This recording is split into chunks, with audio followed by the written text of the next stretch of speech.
M Zone. Number 23, Jamie Morris, running back.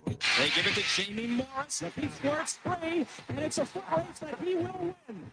Jamie Morris. Around 200 yards for the day and 3 touchdowns. He says he's caught from behind more often than Brother Joe. Nobody caught him then. You see how quick Morris got through that hole? He has an excellent relationship with his lineman. As soon as they're making the block, he's making the breakthrough. And right here, it is so long, Charlie Brown. It's time to get in the zone. The M Zone.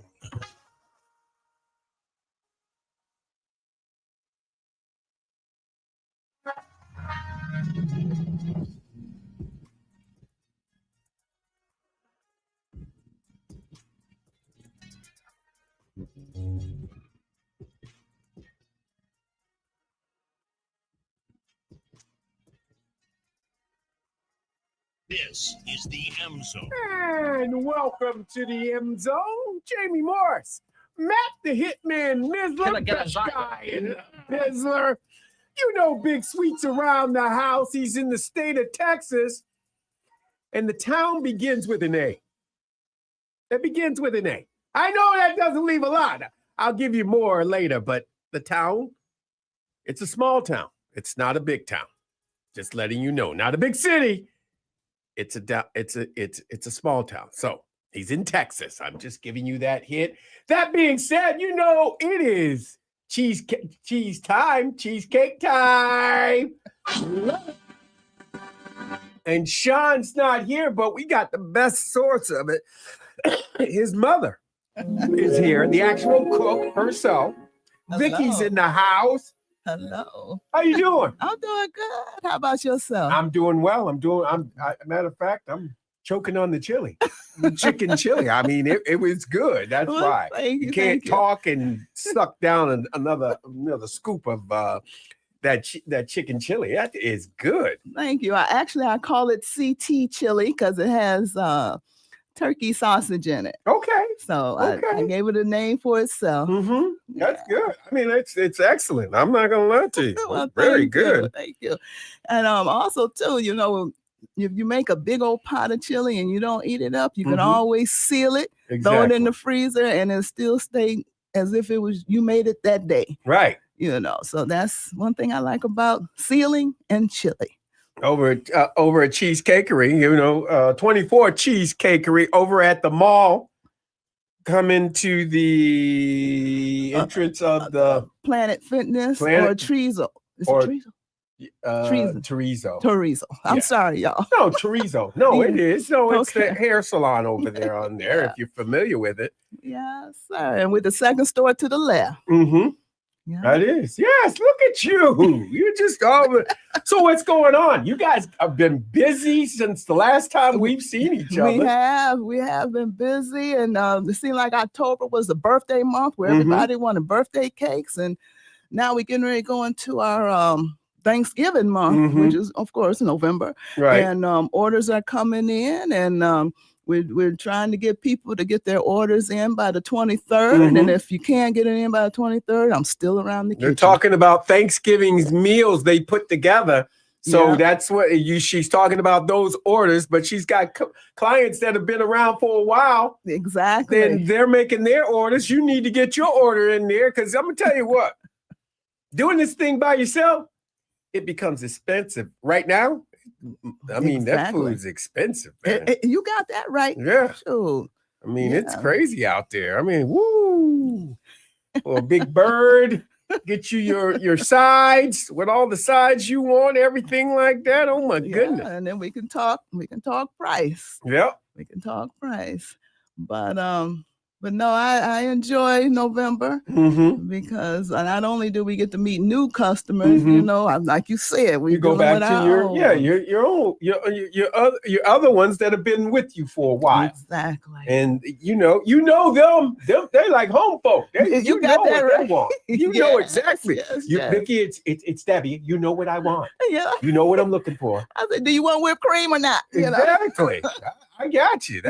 See, that's good. That's good. You need somebody like that. You Yeah. need to have somebody like that. Exactly. And then of course, one of the main cheesecakes for November is our sweet potato and our pumpkin cheesecake. Pumpkin and sweet potato. Yep. Okay. And, so I'm gonna say this. Miz is I'm gonna say he's a sweet potato guy. I'm gonna say he's a sweet potato guy. You a sweet potato guy? I'm gonna say he's a sweet potato guy. You would be guessing wrong. Okay. I'm a pumpkin pie guy. Okay, I didn't know And that. I like it. I like why my I went that. and I like my pumpkin pie spice. My mom always puts like extra like pumpkin spice and extra cinnamon and everything. So like I like a spicy pumpkin pie. Yeah. I go with that, and so I like to go without whipped cream. And a lot of people look at me sideways like that too. That's okay. A lot of people don't like whipped cream, but we do put praline nuts. Ooh. You know. Ooh, say less. That sounds, we good. do that because that's a good garnish for most Right, people who, yeah. who can eat nuts. Mhm. We do that. I'm kicking people out the way for that. For slice of that. Is there a baby in the way? Sorry, baby. I'm sorry.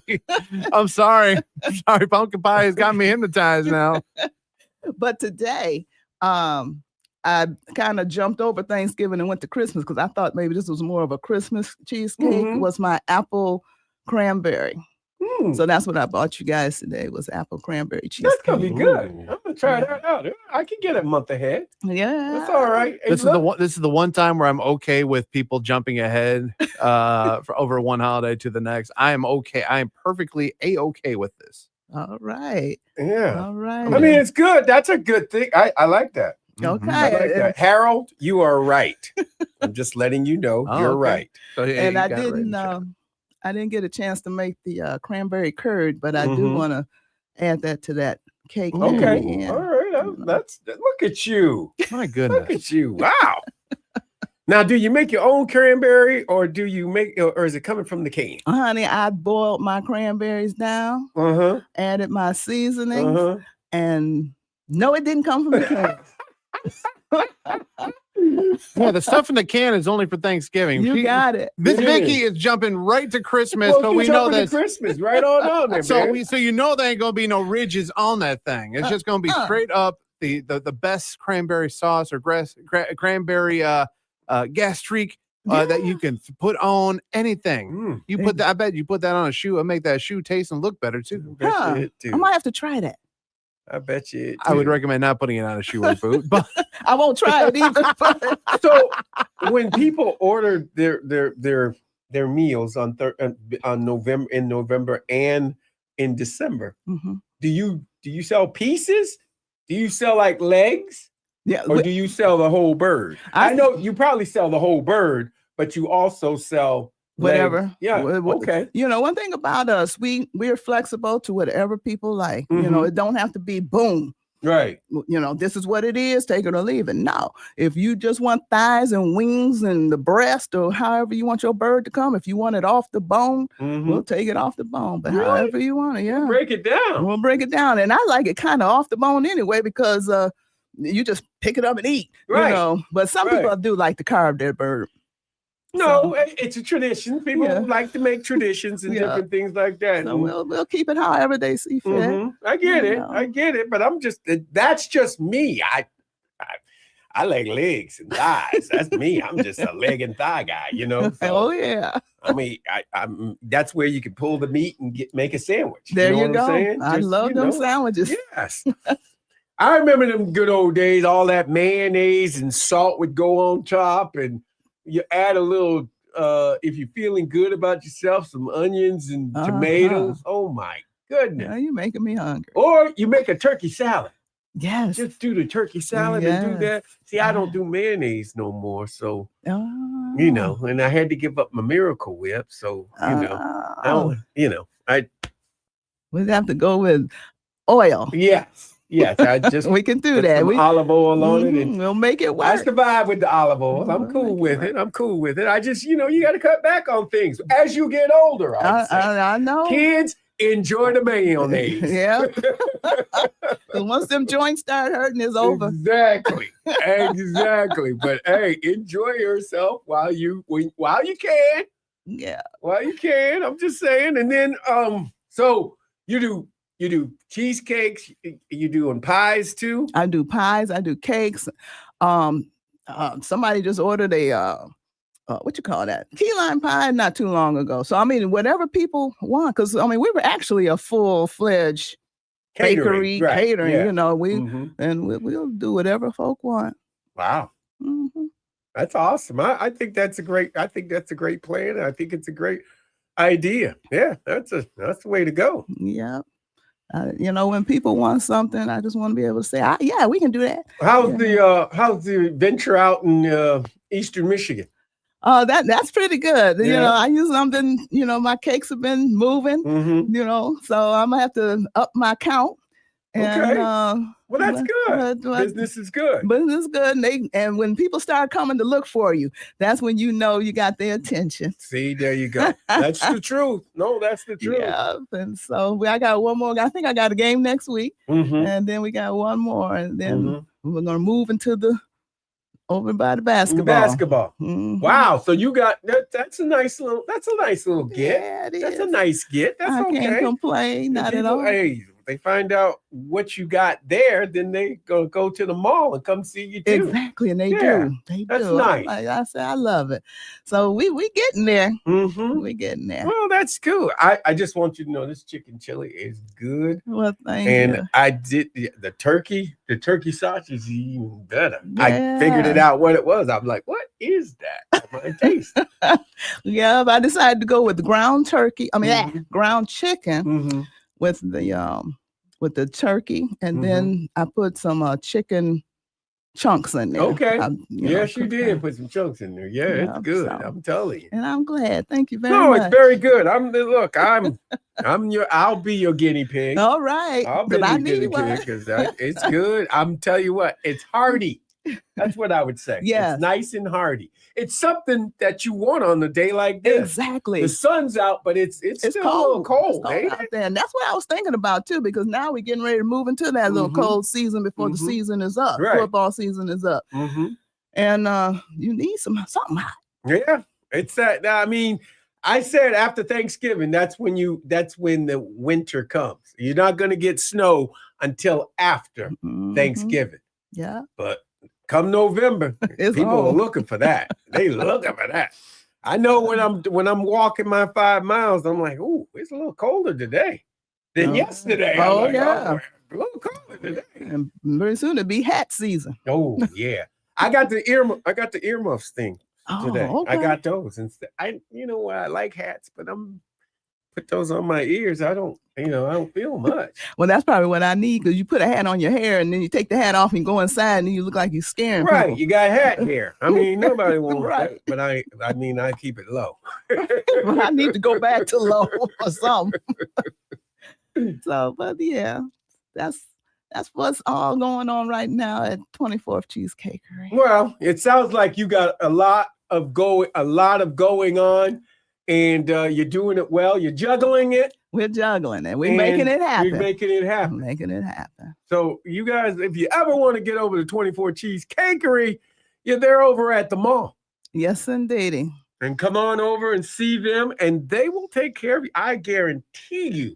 We will. You'll be full if you eat there because you can, Mhm. or you'll have a lot of bags because I'm telling you, the food is good over there. Thank It's you so really much. good. So go over there and have some fun. Vicky, really appreciate you Thank coming you. in today. Thank you. Okay. And we'll talk to you later. All right. And y'all have a good weekend. You too. All right. Bye-bye. Well, I only have a good weekend if I got Michigan winning. I know that's Oh, right. me. Oh, my God. It used to drive me crazy, but you know what? I'm not as crazy as I used to be. It just, But yeah, I'm telling you, this chicken chili is awesome. You guys should be a part of it. And I wish I could just give it to you on smell-o-vision, but I can't. Been down that I-40 too many times. Oh, wow. All right, Harold. Harold just knows everything about it. I'll just tell you that. He's cutting in and he knows what's going on. I'm glad he got it, though. That's pretty funny. I bet you Philly E would have got it if I would have kept messing with him, but that's okay. You know what? It's time for the weather. The weather, and it's the most important time of the weather of this weekend now. It's the day before. It is the day before.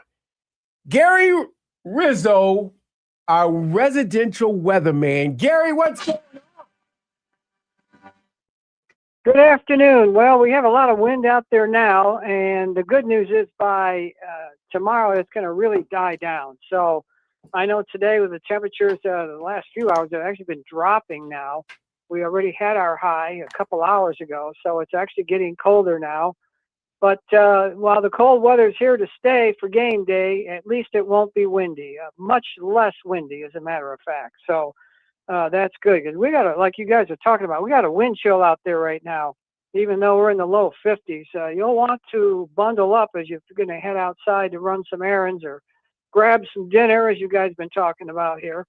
So for game day, though, the normal high is 55. Just keep that in mind. It's the 1st of November. Normal low is 39, so the dip into the 30s is quite common. The record high is 81 in 1950, and the record low is 21 in 1879. Sunrise will be at 8:08 tomorrow, and that'll be the last late sunrise until we get to January. And the sunset at 6:27 because tomorrow, on Sunday rather, the sunset will be around 5:26. So we'll see that time change on Sunday. But for game day, 6:27, kickoffs is slated for 7:10.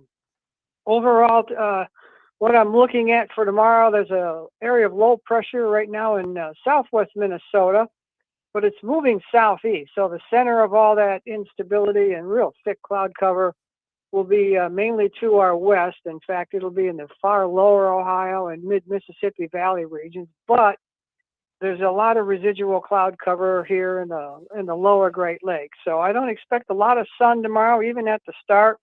Partly sunny if you're going to get there early. Temperatures will slowly warm through the 40s and climb into the 50s, low 50s. I'm going for a high of 52, at the most 53, and that might be like a 5-minute spike. If we will get some peaks of sun, but I still have a 70% chance of a few sprinkles before the game, anytime after 2 or 3, all the way up until kickoff and maybe even an hour after. So that's the window where we'll get a few sprinkles like today. We have a lot of this darker cloud patches out there. We're going to see that again tomorrow, and they'll lead to a sprinkle or two. Not enough to wet the ground. I will really emphasize that. Because if you raindrops, you'll see, but don't be overly concerned. You'll just want to be again bundled up. You won't need the poncho. That's not that kind of rain. And I even think the playing field would be dry. So if we get a sprinkle overhead at the stadium, I don't think it really has any impact in terms of changing the field. So kickoff, 47 degrees. I've been saying that all week for the actual kickoff temperature, with a southwest wind at 6. So that's a lot better than what we have now. Gusts are, it's 15 to 35. So we were down to 6 with no wind gusts. And at the end of the game, I've got 42 degrees with mostly cloudy skies, because it'll be around, closer to 10:30 when the game ends, now that we know the kickoff time. West-northwest at 4. So again, really light wind speeds, nothing of any consequence. And Miz was asking me on Wednesday about the Lions. So for those interested in that, there could be some patchy fog early Sunday, because a lot of folks are going to get there early. And then that'll lift and give way to a mix of sun and clouds, and temperatures warming out of the 30s into the 40s. And then by the time you get into Ford Field, it'll be in the lower 50s. So, and the wind will be fairly light. In fact, we'll be under high pressure on Sunday, which is a light wind field. And that's why there's a chance of some fog, patchy fog, to start the day. Because even though the sunrise will be at about 7:10, folks are going to be out there at the crack of dawn, literally, setting up shop tailgating. So that's kind of a twofer on that. So we're seasonable temperatures. At normal high is 55, and we're going for a high of 52, maybe 53, but you won't really feel it. It's going to be mostly in the low 50s as we get the 3, 4, 5 o'clock hour, and then by 6 o'clock we start dropping back.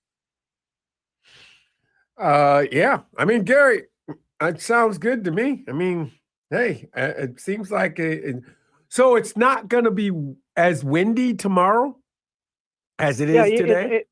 that's correct. It's hard to believe. You would think, boy, it's windy today. How's it not going to be windy tomorrow? Right. Well, the wind field is going to move to the east, and we kind of have some weak high pressure setting up overnight tonight. So the wind won't really die down till after midnight, and in the overnight hours, it'll be dropping under 10 miles an hour, and then stays that way all day tomorrow. So that's the only change. The sky condition will be similar. The temperatures will be similar, but the good news is the wind, and that means there'll be little or no wind chill. So if it's 47 at kickoff, it'll feel like 47. And if it's 42 at the end of the game, it'll feel like 42. So, because like right now with current conditions, we don't have much of a wind chill in the low 50s, but it actually feels like the low 40s right now with that wind gusting. So we're not going to have that kind of effect tomorrow. I hope not. I'm telling you that. I know I sound like I'm whining, but good God, that wind is something else. Yeah, I mean, yeah, it's very strong today. I've actually seen gusts to 37 miles an hour all around. Jackson's gusting to 35, Detroit Metro's gusting to 37. So to our east, to our west, and it's going to be that way for the next several hours here locally. That's why you guys are talking about that eating that nice chicken chili. Yeah, that you'll want something that'll stick to your ribs on a day like today. Yeah, you ain't kidding about that one, Gary. I mean, especially like you said, when you get to this time of year, when it just gets, even if there isn't any rain, when you get to this time of year, just that little bit of breeze when we start getting into the tail end of October and then even into November for that fact, it cuts right through the bones. And yeah, something nice and hearty to like you said, to stick to the bones to keep you warm. Even though you got 100,000 of your best friends sticking around with you inside of a stadium to keep you warm externally, you need something to warm that core up on the inside. So that's definitely something that, like you said, I'm glad that the wind is set to cut down a little bit tomorrow during the game. So that's good news there, Gary. I like that. Yeah, I also heard you guys talking about Nebraska wearing all black tomorrow. They're playing in Lincoln. They have a night game. They're not going to have any wind. They're not going to have any weird weather over there. It'll be in the 40s mainly during the game as the wind dies down and skies clear. They'll have a lot of clouds during the day. So you guys were heard you guys talking about that on Wednesday after you got done with me, because while I'm not on the phone anymore, I do listen to the show. So I always kind of take some mental notes of what you guys are talking about and what kind of games you're talking about. So if you guys have any other games of interest in the Big Ten or nationally, I've got the national weather map for tomorrow up. I've got like 5 versions of what could happen. So, you can always ask a few more questions on what games of interest you think the weather might impact. Well, I'm glad you mentioned the Nebraska game, because I mean that one is a kind of like how every game for Michigan is very significant. This is very significant for both USC and Nebraska. They're both in that 2-loss limit window before you kind of get the cutoff for the college football playoff.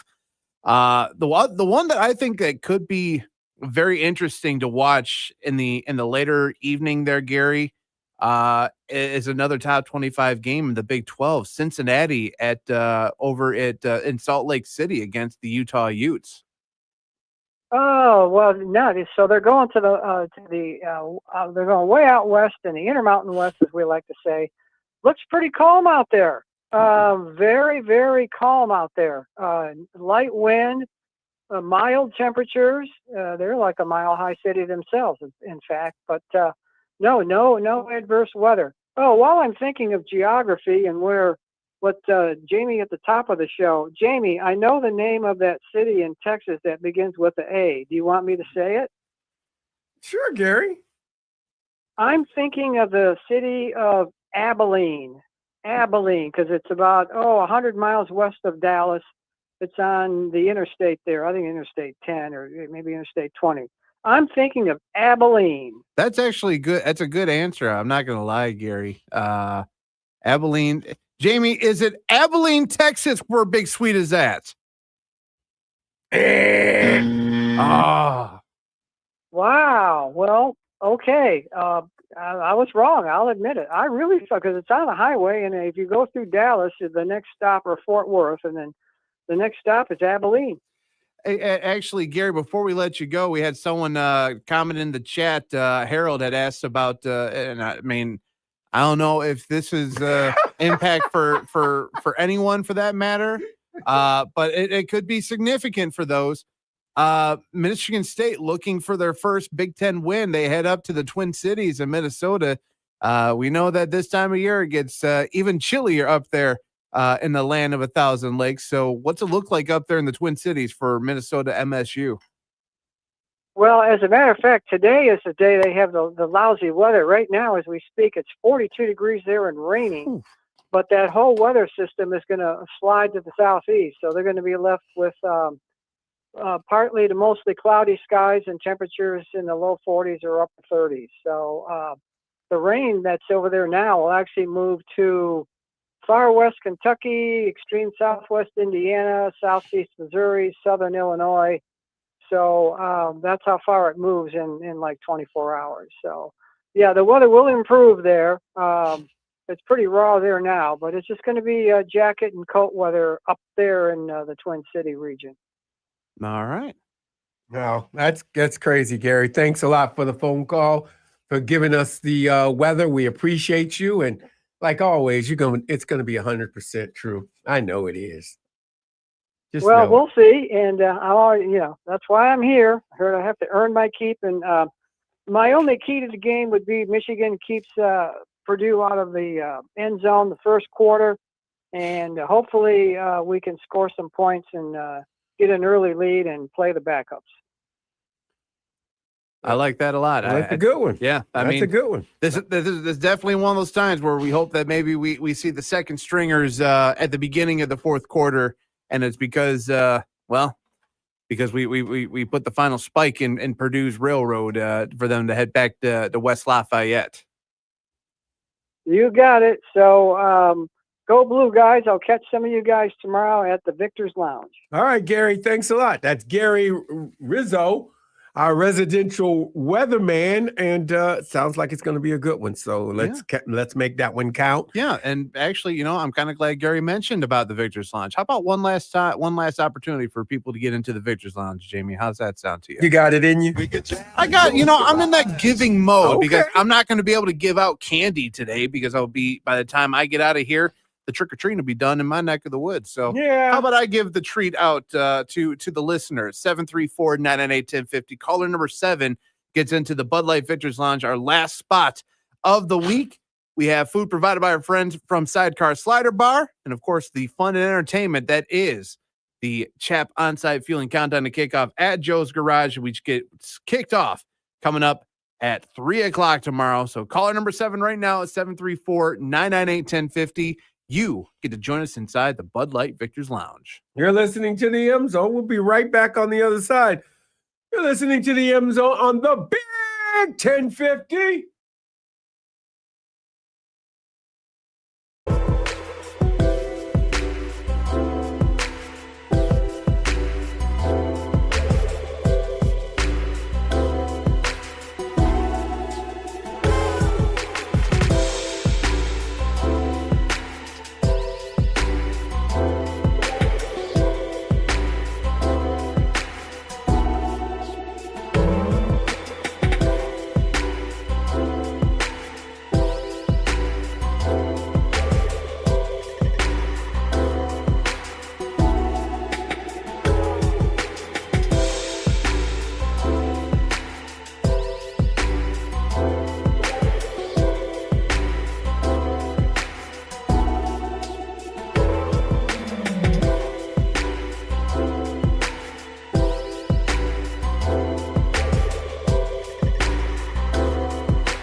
This is the M Zone. And welcome back to the M Zone. Jamie Morris, Matt the Hitman Missler, best guy in the Bizzler.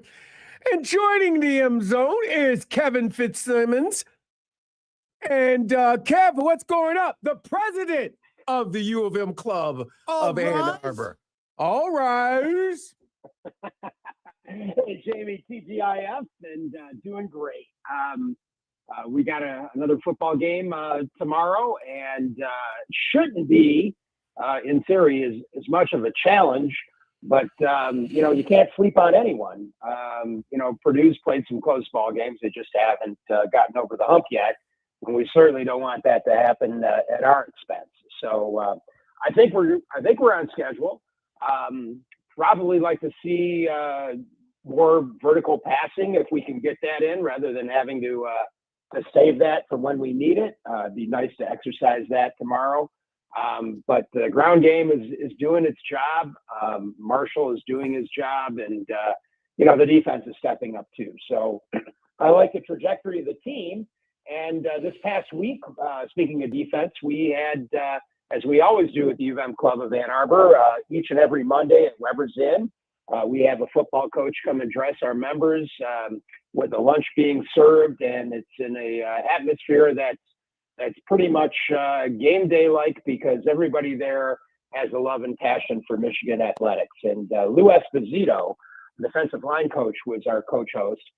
He had a tough act to follow because Biff Poggi was our speaker the Monday before, but Lou was equal to the task. He is a very animated individual, a very passionate individual. I mean, you could see him on the sidelines, how emotional he gets and how he interacts with not only the players, but the coaches themselves too. And he did a great job enlightening our members on what's going on with the defensive line, what's going on with strategy, what's going on with their development. Lou is in his second season at Michigan. He came to us in some pretty auspicious circumstances. If you guys can recall, we lost Mike Elson to the Chargers. He had done a phenomenal job during that 23 season and, left Sharon with another gap to fill. And we attempted to do that with a coach that maybe wasn't vetted as well. You're coach out of Wisconsin, right? Exactly, in terms of his drinking and driving record. But in any case, we were very fortunate to land Lou Esposito because he's turned out to be a great hire. And coincidentally, he comes from New Jersey, but he played his college ball at Memphis, where he was a four-year letterman and a captain there. And he had spent 10 years on the staff at Western Michigan, so he's very familiar with the state of Michigan. But he had an opportunity to go to Memphis, back to his alma mater. And he shared that the offer from Sharon came in just when they were down there. They hadn't even unpacked. Wow. But, wow. Yeah, and he just picked up and left? Well, he you know what? I'm probably talking more out of school because we're not supposed to tell stories. No, I know. I'm sorry. But but he did leave that decision to his wife. And, they, again, spending 10 years in the state of Michigan, kids being raised here, it was like falling off a log. So she bought in, and we're very grateful because he's done a phenomenal job, not only with the players we have now. I mean, we lose Josiah Stewart, we lose two consensus All-Americans, and, here we are with another loaded line. And he's very high on the development of the line that the young men that we have behind them. He says they're just great kids, not only on the field, but in the classroom and off the field too. So he says our future is very bright with the kind of depth we've accumulated. And, while not able to talk about recruiting, we do have, a great class coming in as well. So our D line, which is where the meat and potatoes of football games are won and lost, is in very good hands with Coach Esposito. So he was very generous with his time, very open, as all our coaches are, with questions from our members. And those are the kinds of answers that you can get only at the U of M Club of Ann Arbor. We have a very unique relationship with the athletic department where we have coaches come and speak to us every week. And, they know without media there, they're free to talk openly and directly without any kind of coach speak. So, we'd love to have your listeners who haven't tried us yet listen to this program every week to come and join us, because you can come in as a guest, no charge, and we'd love to have you. The program gets underway at 11 o'clock, and then the coaches usually arrive around 11:15 or so, and then we have a second coach speak from the athletic department. This week it's going to be Aaron Virtue, who's the volleyball coach, and they have a big match tonight. They're going against Penn State here on Halloween. And last week we didn't have a coach, but we had an equally entertaining speaker from the university. We had John Pasquale, who is the band director at U of M, and John's been a part of the program now for 18 years. And he put us through. He put our members through the steps in terms of what it takes to prepare the halftime show, in terms of not only the musicality involved, but also the pacing, because people that watch those, for what Michigan is really known for, not only is the excellence in sound, but also in formation. And these guys, we went to the hockey game. Some reunion friends in last week, as I mentioned last week on the show, and we were going to the hockey game. What was Bell Field is now occupied by dorms, but the old Fingerly Lumber is where they practice now. And these guys work. They go out there, and they're out there every day too, and that's open to the public too for your listeners. It's a fun time just to go and watch the band prepare. That's one of the memories I have of my days on campus here, is when I lived on Hill and State. I mean, it was just always so nice to be able to hear the band from where I lived, and those are just sounds that just ring so familiar, and the public can come and see that every day that there's a home game, and every day that they're on the road, come down to the former Fingerly Lumber site and see the band practice. So that's really nice. But John was great. He raptured our audience, and we loved having him. And as I said, we'll have someone from the athletic department come and speak. We won't know our speaker until Sunday, but you can go on our Instagram page, which is U of M Club Ann Arbor, and we post the football coach or the football program speaker each and every Sunday there to get an idea who's coming in. So that's we've really upped our social media presence, and that information's there, and that's for your listeners' benefit as well. So we're going to be rolling into to basketball season too. The home opener is on Monday. They're going to raise the banner for the Big Ten Tournament Championship on Monday, and we are very close to getting a commitment date, Dusty May. So we'll keep you appraised of that when we get confirmation, and we'll then begin to have the entire basketball staff come and speak to us and talk about what is looking to be an exciting season. Certainly, we're not going to have problems racking up points, as we've seen from the 2 exhibition games so far. So that'll be exciting. And then Brandon Naurato will be coming to speak to the club as well. They've got a weekend series coming up against Notre Dame. They split with defending national champion Western Michigan last weekend.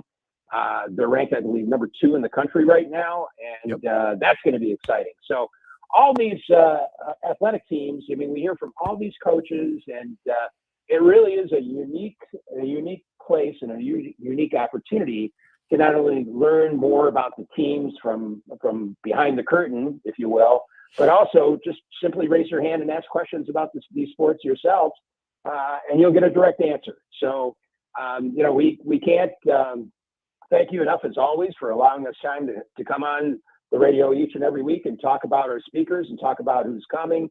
And it's really a wonderful club. It's the fellowship and the camaraderie of the members there is incredible. I've made so many friends, lifelong friends, being a part of the club. This is my 7th year on the board, and it's really just been one of the great honors of my life to be associated with the club and lead it this year. So we love to have new members come and try us. As I said before, you can come as a guest, just stick your toe in the water and see how you feel about it. But I'm very confident once you come, you're going to see that, hey, this is a place that you're going to want to come and visit. It's only $60 to join. And the ethos of our company of our organization is that the money goes towards scholarships. Mhm. So we have an endowed scholarship that we provide. We also have scholarships for basketball, for women's sports. We fund the 3 most underfunded women's sports with scholarships. And we also fund a common outlet that's used for all athletes for mental health, for nutrition. So that is what the $60 goes for. And it's really quite a deal. If you come 10 times, you get a stamp and you can get a free room at Weber's for your attendance, but you don't have to attend every week. Come when you can. Generally, about 11 o'clock, the program starts and we're wrapped up by 12:15. So if you're able to work from home and come in and see us, or even on an occasion, if you can do it, I think you'll enjoy it. So all your listeners are welcome. And once again, we're always grateful for your time to allow us to come on each week and talk about it. Well, Kev, you've always been a good friend, and we love helping the U of M Club of Ann Arbor because it has a deep thing in my heart, as you well know. And I want it to live on in well past us, Kev, and keep going for a long time to come. And Jamie, thank you for saying that. Yes, you were a recipient of our M-Man Award. And that's an honor I'm glad you're proud of, because you should be. It is something that each spring we award. Blake Corum is a recent recipient of that award. Max Bredesen was our award winner last year, and Money Moody the year before, and then Aiden Hutchinson before that, who just got paid. Yes, he did. Big time. So. No, it's just a very congenial place for people that love Michigan athletics. And to join, and again, it's only $60, but it's very simple to join. You can just go to our website, which is uofmclubofannarbor.com. And then there's a hot link right on the front page there to take you directly to the application. It's a simple process. It's an electronic application. You can pay right there using Apple Pay or using your credit card, and then you're set for the year. That'll take you all the way through basketball season and then up through the spring game in April. So, we'd love to see people come out and try us first. If they're on the fence about it, just come and attend one luncheon and say you heard us on WTKA, and I think you're going to find that you'll be very welcome. A question somebody has, and then Kev, you can go, but the question is, and it's been asked 3 times, and I keep trying to answer it, but do you have any thoughts of Zooming your meetings or putting it out there on? Talked about that. Yeah, we've talked about that before, and again, because of the rules of the club is that no media involved, and I think it would hinder the coaches from speaking as freely as they do when they come into the room, because it would be out in the public domain. And, it's a small price to pay, but that's it's something. It's not, that is something we want the real coach. We want him to, or she to be able to feel free to speak, so it makes sense. And we get that. And we do get that every week. And we want to continue to, serve our members with that, and that's what makes our club unique. So it's a good question, but I think there's a good reason why we don't do it. No, that's great. And okay, Kev, we'll talk to you next week then. Yeah, appreciate it, Jamie, and thanks again. And looking forward to talking about another Michigan victory. Yes. From your mouth to God's ears. Let's go on that. Let's go blue. Thanks. That's Kevin Fitzsimon with the U of M Club of Ann Arbor. Mm-hmm. Again, Weber's. Down at Weber's, 11 o'clock over there. Over at Weber's. On Mondays, yeah. They're known for their food. I'm just telling you. That's what I've been told. I've never been, but but then again, I usually pack my lunch in. I know. But if I did, and I had the time where I wasn't juggling here and next door, I would definitely make a trip over to Weber's, because I've heard the burger is top tier over there at Weber's Grill. Wow. You got the burger info, huh? I listen. I get that well, was- why do I get chicken and fish? Well, because you that word because and you you're- get burger. I haven't had the food, but I've heard that the burger is top tier.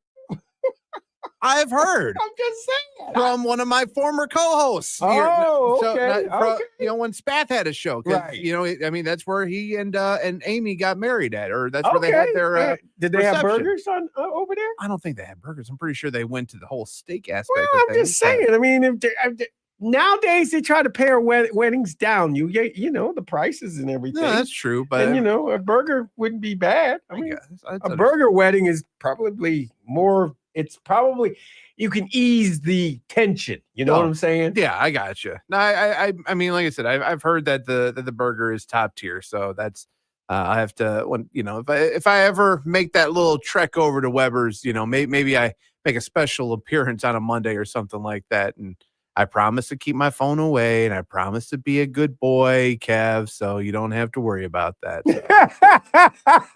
I will be a good boy. No, you won't. Yeah, I will. Don't you lie? I'm sorry. I'm just getting I'm just making fun of you. Jamie's lying to the people out here, and I'm just trying to be a good boy. That's all I'm trying to do. Also, I'm getting extremely distracted by the NBA Today crew or whatever with their Halloween costumes. What the heck is that? That is so the Big Park is dressed as Doodle Bob. Right, I got that one. So he's Doodle Bob. That one I got. The ladies, what is it? Is that Amika? I think that's Amika. She is dressed as Richard Jefferson. Richard Jefferson. Yep. And then the other female co-host is dressed as Big Perk. She got Big Perk on. You're wondering what Richard Jefferson is dressed as. Yeah, what is Richard Jefferson dressed as? Richard Jefferson is dressed as Handsome Squidward. It's a meme. Oh, really? Yeah, let me see if I can pull it up and I can show it on the stream if people are watching. But it's a meme known as Handsome Squidward. Handsome Squidward. Yes. I never knew. Yes. Never knew. Let me see. Okay, here's a picture of that. And then we do one of these things, save the image. And then we do that. Oh my God. I thought he was the Silver Surfer. No. He was the Silver Surfer. I looked at him and said, "Got to be somebody's Silver Surfer." No, not the Silver Surfer. Not this time. No, he's Handsome Squidward. So let's see if it populates on the screen here. That's Handsome Squidward. He is handsome. Yeah, that's Handsome Squidward. Got that chin. Got that Kirk Douglas chin. Yeah. I see it. So that's that's what Richard Jefferson's dressed up as. How did he pull that one out? I mean, nobody. He's got kids, so he's probably got that going for him. It's probably what it is. So see if he put it up on the socials or not. I'm gonna see if CJ knows Handsome Squidward. I'm pretty sure I'm gonna check. I'm pretty sure he does. I think he does. I think Kendall knows who Handsome Squidward is, but I don't know about. See, CJ doesn't. He's not into that cartoon just yet. He's not into SpongeBob. No, he's not. Well, she makes him watch it when she watches him. I know that, but he goes, "Yeah, we watch SpongeBob, Dad. That's all." Okay, see, Harold gets it too. He says, "I see it, Miss." So he must have it on as well too. So if we ever get the picture like on the socials of Richard Jefferson, looking like he looks just like him too. Look at that. I know. They did a great job.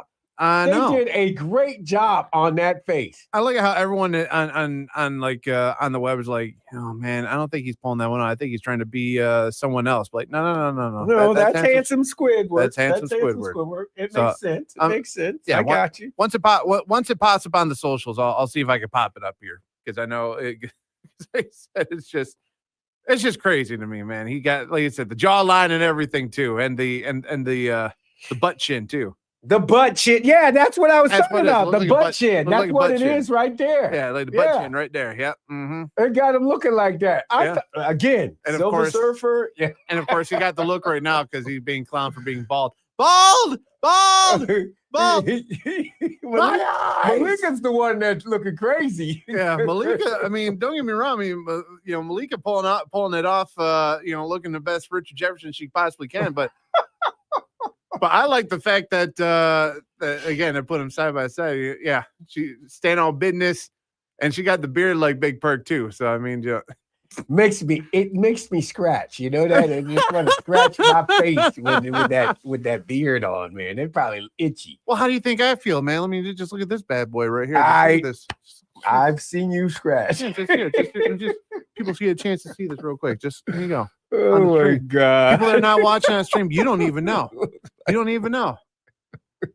But get used to this because this might be the last time you see it for quite a while. Oh, wow. Because November come around. And you're going to be mowing it? It goes to Movember. So okay.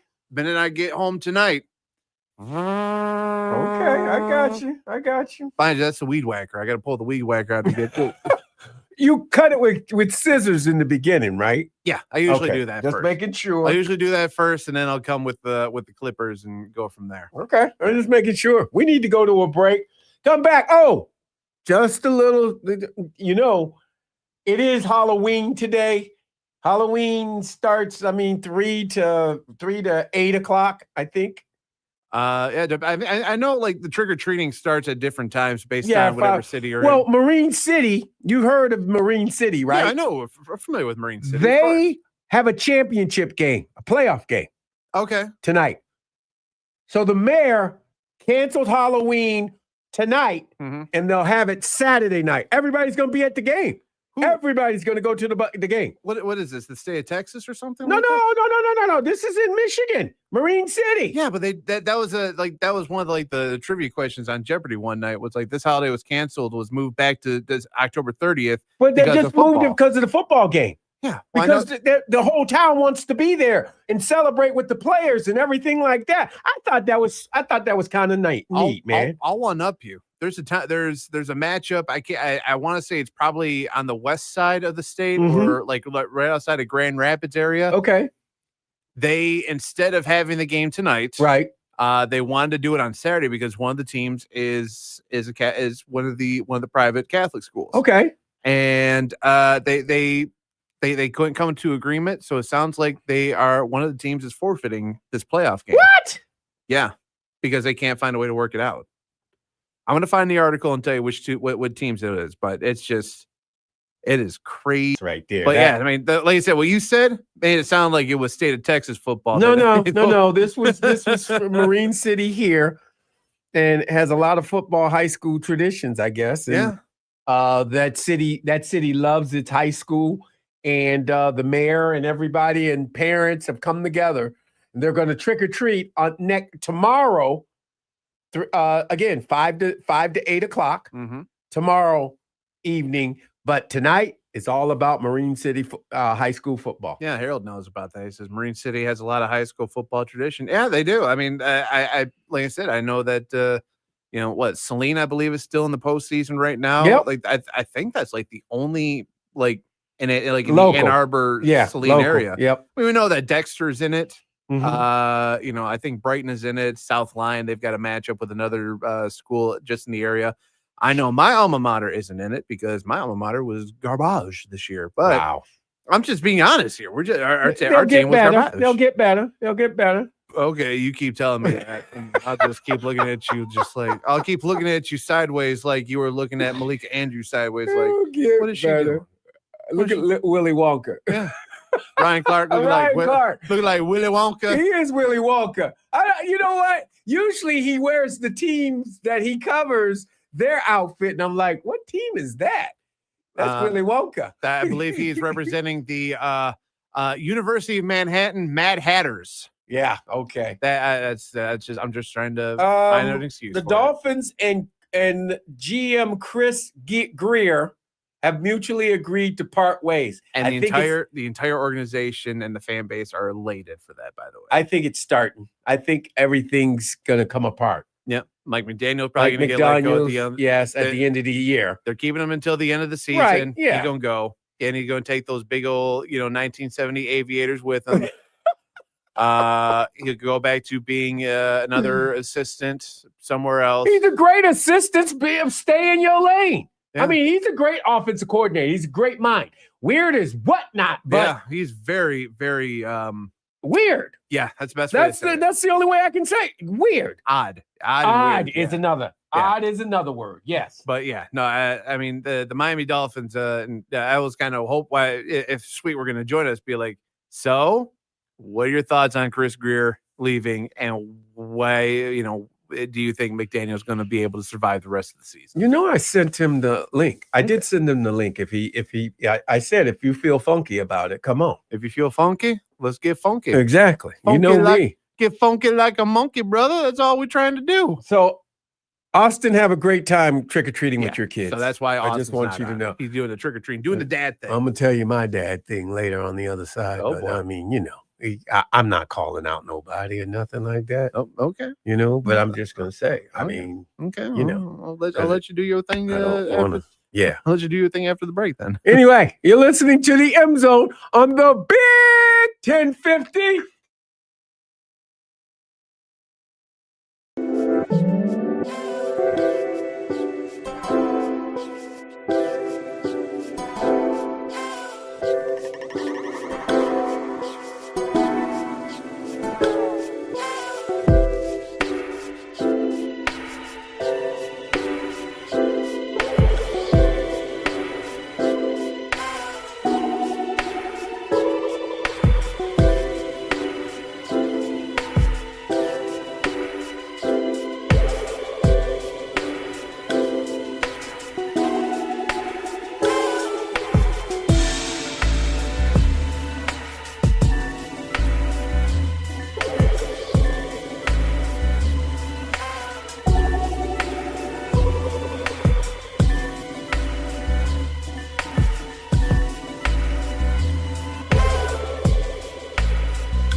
This is the M Zone. And welcome back to the M Zone. Jamie Morris, Matt the Hitman Missler. We actually get to talk right now because, hey. They must have amnesia. They forgot that I'm him. So Austin Meeks, as I said, is taking his little ones around the neighborhood. What in the hell? He is on daddy duty today. Yes, he's on daddy duty. Yeah. I mean, it happens. I mean, yeah. Sometimes, you know, the anticipation. CJ's been around for 5 years, okay? Uh-huh. The anticipation. They can't wait. Yeah, no, I know. They can't wait. I get home. We get off the radio at 6 o'clock. Yeah. I get home at 6:15. Uh-huh. And then everybody's gone. Lights are out. There's this table on the stoop with this big bucket, empty big bucket. Uh-huh. I get told we left a whole lot of candy up there, Jamie, and it says, please take 3. I said the first kid. No more than 3. Right, no more than 3. Uh-huh. The first kid that got there dumped that whole bucket in his bag, and you know it as well as I do. Of course. It happens. Yeah, I know. Everybody does, and I'm know. like, what are you doing? That's the house that they don't. We should go there first. That's the house you should go first. That's the non-monitored house. That's right. That's what you do. One of my neighbors that lives across the street has been doing that for, shoot, I don't know how many years now. And I'm like, brother, man, you put up decorations and everything, and then you have the gall to just only put a bowl out there and say, please take one. Right. And hope that the kids are only going to take one. No more than 3. Come on, man. Come on. You come by the Casa de Missler, and trust me, we base it based on how big a kid you are. You get a small bag of better made tater chips. Right. That's awesome. And then we give you some candy too. So nice. we get you both. Now here's the thing. Here's the trick, because we usually, I think it's different this year because we were only able to get the regular flavor. Uh-huh. We usually get regular and barbecue. Look at you. So we would always ask this because my dad's always getting. Of course, I'm always working on things on Halloween that I can't, be out there to, had the same fun of watching the kids' eyes light up when they're like, I can pick which flavored chip. We had one kid that was smart enough, says, can I have both? I'm like, hell yeah, you can have both. Hell yeah, you have both. And guess what? You open your bag up. I'm giving you the big bear claw size. Like the bear claw coming in, grab the bag of that handful of candy, throw it in your bag. As long as you say thank you, you good. That's it. I know. That's Casa de Missler, all I'm saying is that then you know what? The one thing is I can't get you. I scare the hell out of them. I run around the house and go get them the other way. I get more candy that way because they drop their bag and run. Becky and CJ come back home. How did we get more candy than we bought? Jamie, I get everybody. I don't know. I tell them, hey, you want to come here after 6? You ain't gonna want to come here. I turn out the lights on you and play. I play Thriller. Oh, okay. Dun, dun, dun. We didn't even buy 3 Musketeers. How the hell did you get that candy? Only one piece. Exactly. Jamie, what did you do? Hey, Hey, kids, they be dropping their bags. I don't know where they drop their bags. And they don't want to come pick it up. Yeah. I even say, come back and pick up your candy. Gee, I wonder why they didn't come back and pick up their candy, Jamie.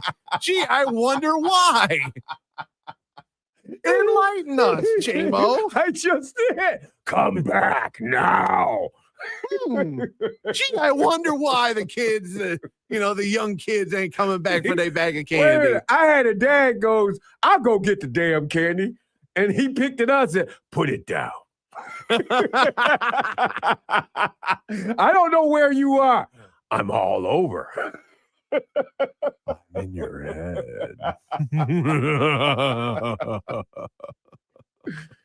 I have so much fun with people, man. It's just having fun. That's about it. Like that's what I always that's what I found fun about Halloween. When I figured that I aged out of trick or treating, that was like my whole thing. That was my whole thing. Like I want to make sure that other kids have fun when they come by the house. You know, Right. I dress up too. Most of the time, like the one year, and this, I mean, it's not in bad faith because it was maybe a year after he passed away. But when Harambe passed, I got a gorilla mask, so I'm sitting there on the porch giving the candy out because it was on a Monday, and I put a just taped up a sign on my chest that just said "Not Harambe in witness protection." Yeah. It was all a ploy. It was all a ploy. It wasn't real. Harambe was an inside job. It was his inside job. That is so funny. But a lot of the parents thought it was hilarious. Now, Jamie, I don't know how your trick or treating when you was growing up was, but when I was growing up, Pops would always go trick or treating with us to kind of keep an eye on us and whatnot. But I also think because he would want to go hang out with the neighbor too that lived behind us, because he would give the kids candy, and then because he was a straight up a Polish guy, he was offering the parents, a shot and a beer if they wanted. Yeah, I got you. Yeah, parents like to do that. Yeah, it's like, listen, parents got to have some fun on the Halloweeny too, right? You weenies. I get it. Nate, by the way, on YouTube was watching on the Big Ten 50 YouTube, said J-Mo dresses like MSU mascot, holds Big Ten championship trophy, and that's what scares the kids in Ann Arbor. Yeah, not that way. He dresses as Mark D'Antonio. Yes, there you go. Dresses as Mark D'Antonio, and he goes, we just run a different play every single time. Oh, you want to corner me and ask me questions? It's BS. It's BS. Next question. One of the worst parts for me is my kids are grown and gone, and now I don't have Halloween bags to sneak into to get the good stuff when no one's looking. Yeah, Harold on YouTube mentioning that. That's the thing about sticking your hand in the bag, taking their Snickers and dropping off a peppermint stick. No. What Harold is talking is the dad tax, right? The parent tax. It's the listen. We got to make sure that there's no razor blades. There's no razor blades or any bad things. We got to make sure that no one put Michigan State football tickets in your bag because, that's just bad juju. That's just bad stuff right there. And what you end up doing is you go find the good candy, the candy that you like, and you say, listen, that one had razor blade in. I had to get rid of it for you. You're so funny. That's so funny. I did that with my brother, like his last years. I'm like, dude, let me get a piece of candy. Let me get a Reese cup. It's like, no. I'm like, fine, give me a Kit Kat. No. What can I get? And he goes, D's. And I go, you son of a gun. Wow. He put the D's on you. Yeah.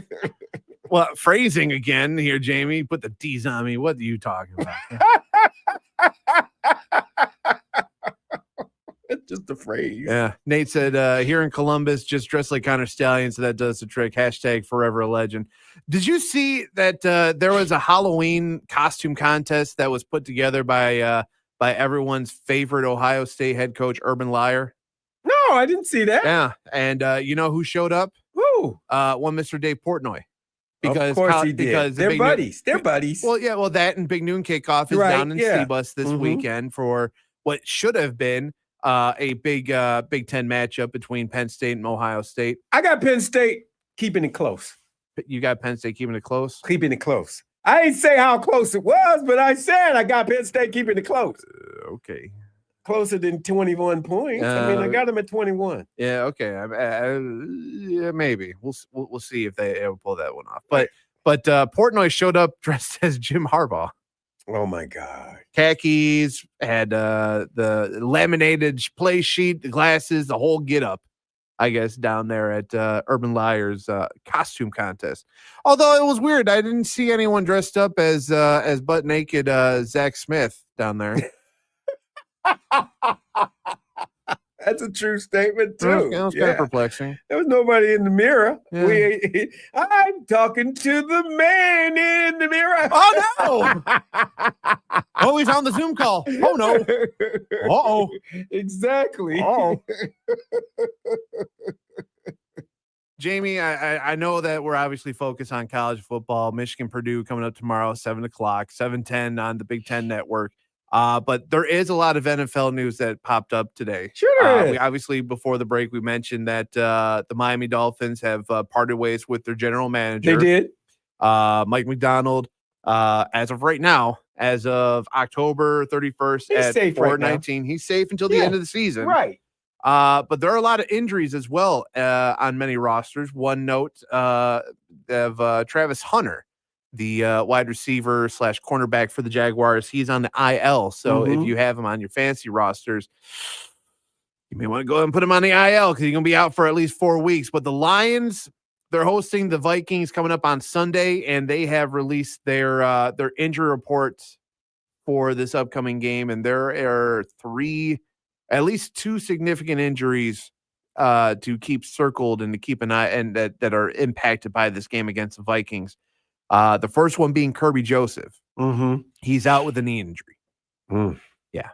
So the bye week did not help get him back to the close to 100%. So no Kirby Joseph. Craig Reynolds is out too. The third string running back with a hamstring injury. He's out. Potential good news: Taylor Decker is questionable ahead of the game. So, but more likely I know that Dan Campbell had said that he wanted him to rest for today so that he could be a good to go for the football game on Sunday. Could potentially see the return of Siani Vaki, who is I believe number 4 on the depth chart at the running back position. So he may be RB3 for the Lions coming up on Sunday. And then Avonte Maddox returns back in the cornerback in the DB spot, potentially coming back from a hamstring injury. But the outs are Kirby Joseph, Craig Reynolds, and Malcolm Rodriguez. So no Rodrigo for the game, as he's still recovering from his ACL tear that he had. Right. There you go. Jesus. So many people. There really is a lot of injuries this week. I know that the Commanders. I thought we took the bye week and we're getting healthier. That's I mean, right? You'd think that, but I mean, like I said, if you look across the league, like there are a ton of injuries. I mean, the lowly Titans, they're going to be without Calvin Ridley and safety Xavier Woods. So those are 2 big losses for the Titans, even though, the Titans have already lost no matter what. When they take on the Los Angeles Chargers, the Bears are going to be without DeAndre Swift as he's out with a groin injury. Wow, that's a big loss. That is a big loss. Yeah, I mean, I think that's their running game. Yeah, I think that one may be one of the more significant injuries on the list. Good news, the Falcons will be with Michael Penix Jr. He'll be back with a knee injury, from a knee injury when they take on the Patriots. But the Patriots are going to be hit as Ramondre Stevenson, their running back, is out with a toe injury. So he's probably got the old turf toe. So that's a big hit there. Let's see other ones of note that could be on here. Because I'm kind of looking at any of the ones that come through the that have really kind of sparked up that really kind of caused some issues. I mean, we know JJ is slated to come back. Well, JJ gonna be back. Yeah, I mean, he's slated to come back at least this week. I mean, we don't know if anything happens down the between now and Sunday at the very least. But I mean, it's good news at the very least there. Kyler Murray's questionable for the game this Sunday or Monday, I believe, is when they play.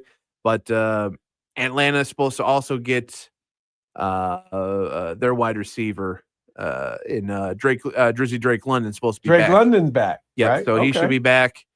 Trying to see other ones by looking at old Twitter/X to see if anything else popped up, really. But I mean, it's kind of tough because I know ESPN only kind of gives a generalization of injuries, not like what's happened in practice. No, they don't give you the whole shebang. Right, exactly. But it does seem like that the Lions are getting some key components ready for this upcoming Sunday's matchup with the Vikings. But like I said, Kirby Joseph being out is a big hit. But I mean, we did see at least Monday night when the Lions hosted the Buccaneers.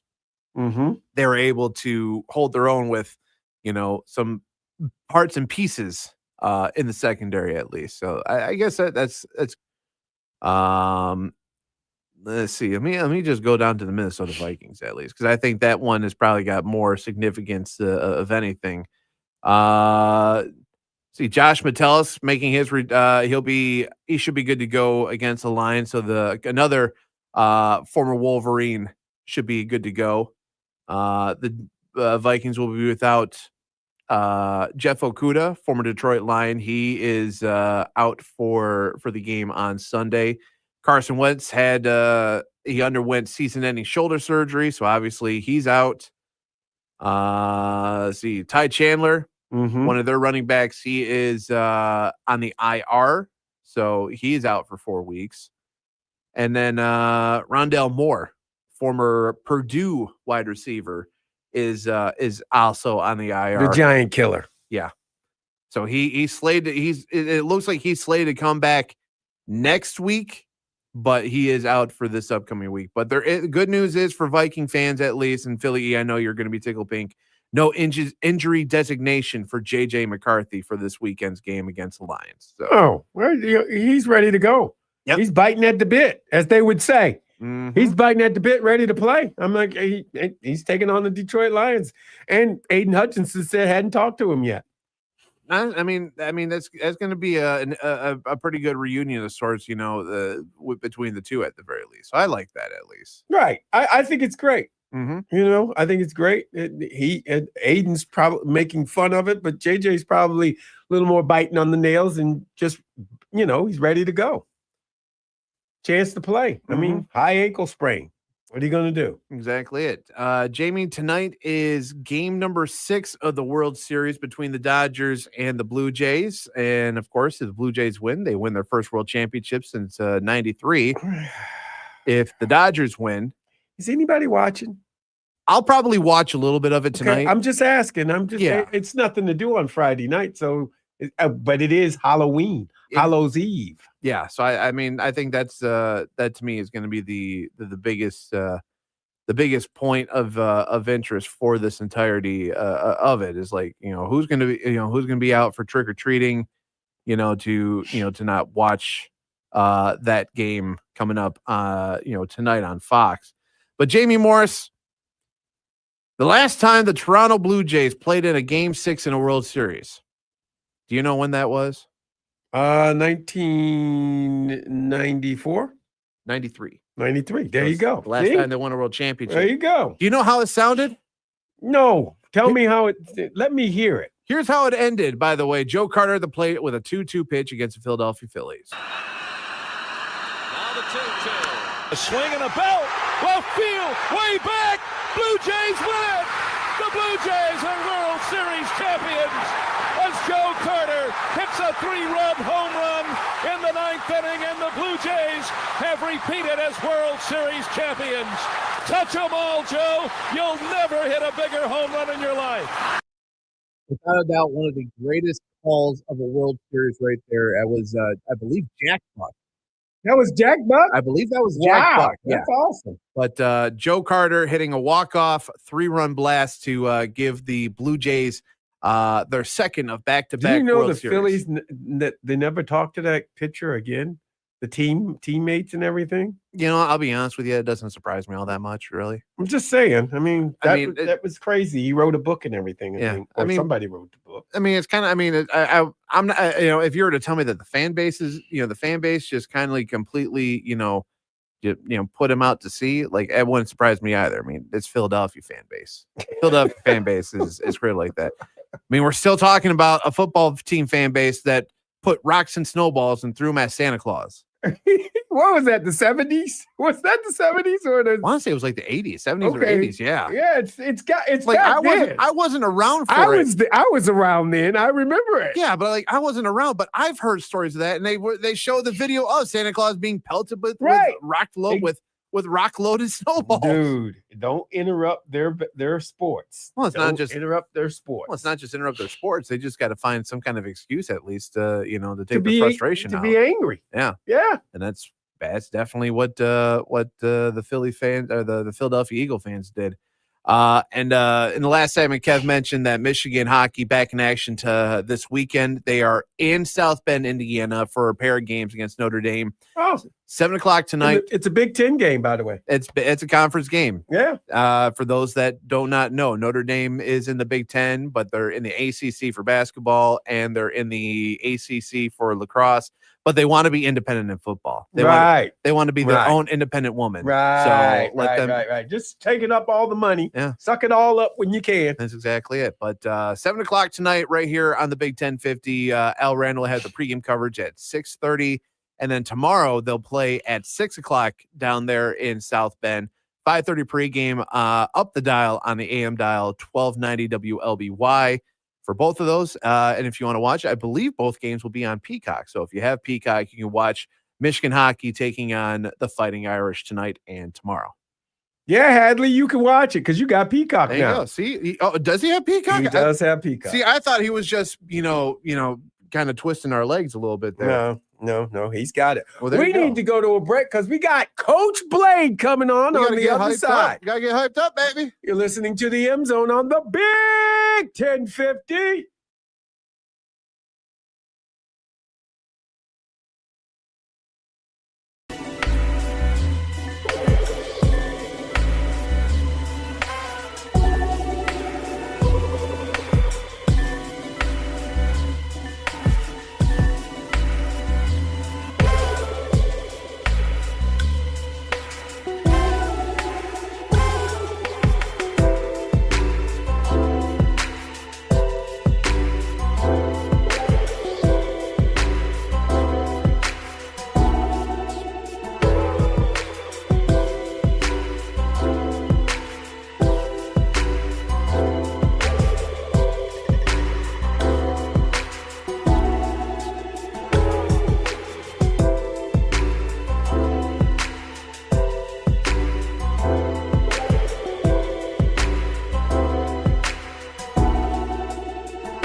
This is the M Zone. And welcome back to the M Zone. Jamie Morris, Matt the Hitman Missler, best guy in the Missler. And joining us is Coach Blade. Coach, what's going on? What's up, Jamie? I hope you're not being complacent this week. No, I I'm have fully a sense into it. that you better not be, because we need you and we need all the fans, because we're in a stretch run now, and we're on the cusp of getting to where we want to go. You know, when we look at the Big Ten, which we like to do, you know, Indiana, Oregon, and Ohio State seem almost assured, if things go, if they don't have anything catastrophic happen, of getting into the playoffs. But Michigan, USC, and Washington, and a team that we beat soundly, a Washington team we beat soundly, they're all on the cusp. So getting into CFP. Now, our aim and objective is to win the title and go play in Indianapolis on the 1st. But the greatest ambition we have, too, is to get to the national championship game. And to do that, you know, we have to beat Purdue. And we cannot take them lightly. As you know, they've built their reputation on upsetting people, better teams typically. And that's why they embrace the name of spoiler makers. They spoil your season. And we can't allow that to happen. And certainly our team is a team that is progressing. It's a young team. I mean, when you look at the offense with a young quarterback, and now we got a young offensive tackle in there, and young receiver, and young running back in Marshall, and we have young tight ends. We're a relatively young team across the board, and I should look up at our average age. I bet it's not high. You know, some of these teams, our average age is probably 23, 24, because of all the 5th-year, 6th-year players that they have. But when you look at Purdue, Purdue scored 17 points against USC, but they gave up 33. They scored 30 points against Notre Dame, but gave up 56. They scored 27 against Illinois, but gave up 43. Now, you see a trend here. They had 20 points against Minnesota, and they ended up losing that game. And then they got shut out by Northwestern, interestingly enough. I think the quarterback got hurt 19-0. And then last week, they lost a heartbreaker where their quarterback made a mistake. The ball was tipped. Something happened, and Rutgers was able to get the ball and kick a field goal with just seconds remaining, and so they lost that game. They have a young coach there, relatively young. Let me say he's young to me. He's 48 years old, Coach Odom. But he got a big job as a young man at Missouri, and he did pretty well there. He had an 85 season, and I'm going to talk about this in a minute. Missouri historically is not the easiest place to win at, but they've always been competitive. But then they fired him. He went over and was the defensive coordinator in Arkansas, but he got the head job at UNLV. And if people remember, UNLV came in here a couple of years ago. He was the head coach. So he's been here before, and he had great seasons at UNLV.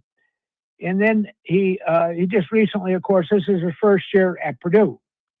So they're not playing great defense, but they have the capacity and the ability to beat us. They have a real good running back, Maccabee, who I like. Big, strong kid. And the quarterback's from Clarkston, Michigan, who originally was going to leave to go to North Carolina. And then Coach Odom talked him into not transferring. So he came back. And now he's been his quarterback, and he's putting up good numbers. He also has the ability to run. Now, he's not a runner, but he has the ability to run. And like Purdue always has some gifted guys, receivers. They have not played great defense, and that's been their great vulnerability. Now, I wanted to just talk for a minute, James, about the general, about the parity in college football and the general state of college football right now. There's more parity than ever.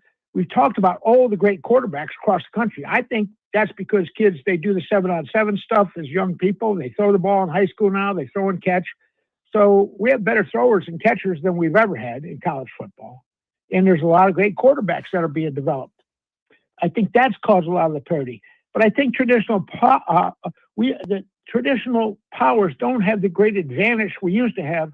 We were able to get a lot of kids who would come because of the tradition and all the great things about the programs, Ohio State, Michigan, Alabama, and these schools. But now, we used to be 3 deep, but there is no depth anymore, because if you have a real great player backing up a great player, an even better player, those guys leave. They go to the portal. Mm-hmm. And then the other thing that's happened is, the NIL money and the portal. So you look at Indiana. Indiana's got a great team this year, but they wouldn't be what they'd be. They went out and got a great quarterback at California, who is even better now that he's surrounded by really good players, who will probably be the first pick in the draft, Mendoza. So when you look at all those things that are happening, the traditional powers have their work cut out for them. Because it's not like the old days where you had 2 or 3 years to develop players, and then you'd hope that they'll go up and be great players in their junior, senior years. Because if a lot of kids will get frustrated and then leave. So player retention is a huge thing. And I would have a player retention coach and taking the temperature of my players all the time, at least those that I thought I wanted to keep in the program a long time, right. And particularly those that I know are going to develop. But aren't playing a lot right now. And then I also have talked about the importance of player acquisition, player evaluation, and those are critical positions right now. The way this thing is, it's wide open. So if you have needs, like if we're a little thin in our offensive line, you got to plug those in. And historically, we've done that. If we need to get a great return guy, you go out and get a great return guy. And when we look at our team, and I'm telling you, the kids did a great job last week. And they played with discipline. If I can say anything about derogatory about Michigan State, those penalties hurt them badly. And they have to have discipline. And their players have to understand when they get those extracurricular penalties, they're hurting their team. And so we didn't have any of that. We didn't retaliate. I was proud of our guys. And physically, I said last week that we had to out-physical them, and that's what we did, in my opinion, on both sides of the ball. And, of course, Moore and Marshall and Justice Haynes, and they all played great. And our quarterback played great.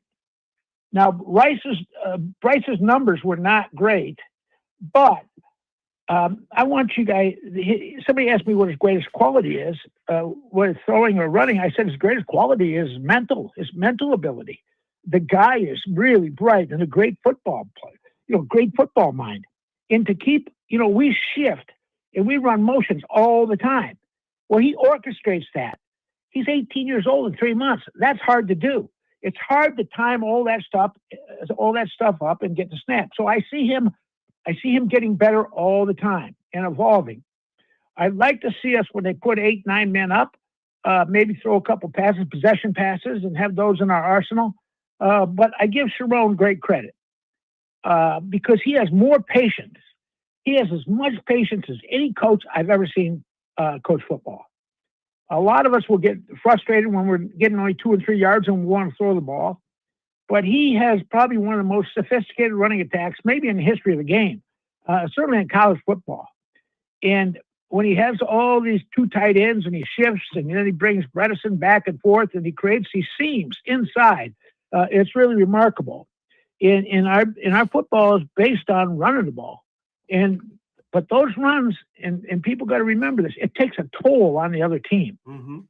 So that's how we saw Marshall, run for that big. And you remember this, Jamie. You get 2 or 3 yards, but then we'd pound and pound and pound.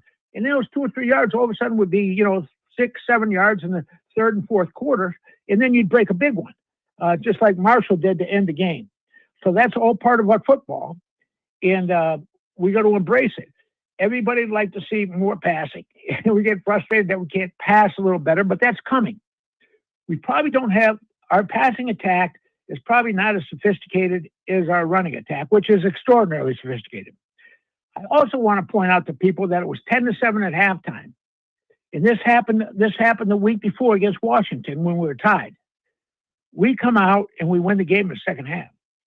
So what that means to me, and you were part of this, Jamie, because you witnessed it. There was nobody better than Bo making halftime adjustments. He understood what was going on, and when we had to, he would make adjustments. And so with the defensive staff, and that's being done. So that SC game was really a wake-up call for everybody. And I think they're doing a great job. The coaches are doing a great job at halftime because the game turns after halftime the last 2 weeks. And halftime adjustments. A lot of coaches go in there and they don't see what's going on. They're emotional. But our guys are getting it done. So I'm really excited about that. So we're watching the evolution of a young coach in Sharon Moore, who's doing a great job for us, in my opinion. And I like him. I really like him. I can't help but like him. And he said after the game, it was a great victory. But I do like how he had our guys in control. They were under control. That game was so passionate, and I hate to see it get like that. And so, Chippy, I don't want it to be like that between the fans. I just want to play the game, play hard, do everything we can to beat them, and then play really hard in between the whistles. The same thing for the fans. And then after the game, we don't have to hate each other or say bad things about each other. Unfortunately, that's sort of the way things are now. You hate your opponent. I don't like the word hate in sports.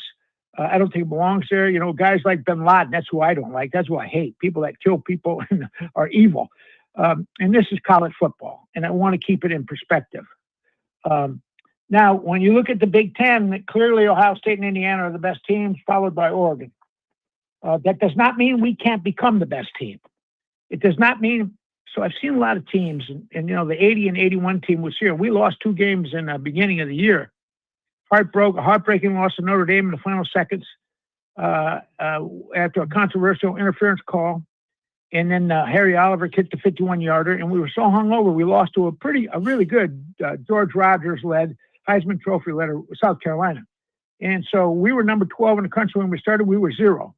Nobody rated us highly for the next 5 weeks. Well, that turned out being one of the best teams we've ever had. At the end of the year, we had what I call the it factor. No one would have beat that team.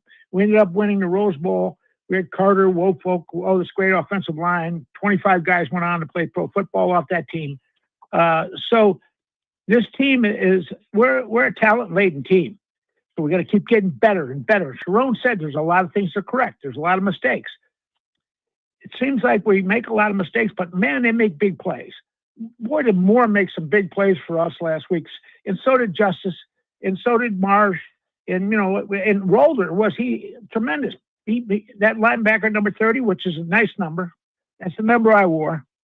I mean, he played spectacularly. So I see an evolution in our team and better football. So we're sitting there with one loss at 6-2. So I think John Jansen, I heard him say every game's a playoff game. Well, he's right. And every first down counts and every first stop counts. And we got to come into the game prepared to win and really dominate the game and not take anybody for granted. That was a tough game at Michigan State. Well, we got to show that we can come back and really and be just as emotional, just as prepared, just as tough, just as excellent as we were to win that game. USC is a team that we're going to find out. They're going to Nebraska this week. So USC, we know how talented they are. I mean, they're as gifted as anybody, but do they have the grit to come up and play great every week? I mean, is that their identity? Is their identity with all this talent that they just play, they're on and off? They can play great, beat anybody, but they could also lose to anybody. So we'll see. They're going to Nebraska. My sense is that they're going to get it done in Nebraska because Nebraska certainly doesn't have the talent. There are very few teams have the talent USC has. So there's a lot of interesting things happening around the league. And like I always say, Ohio State is going to play Penn State. Penn State is much maligned. They lost their coach. But, man, they got some good players. That number 6, that kid who plays in their secondary is as good as anybody. He's a safety. He's as good as the Ohio State safety, who's one of the best in the country. They got players at Penn State. So it'll be interesting. They're going into Columbus, so it's not going to be easy. They lost their quarterback, so they're playing the backup quarterback.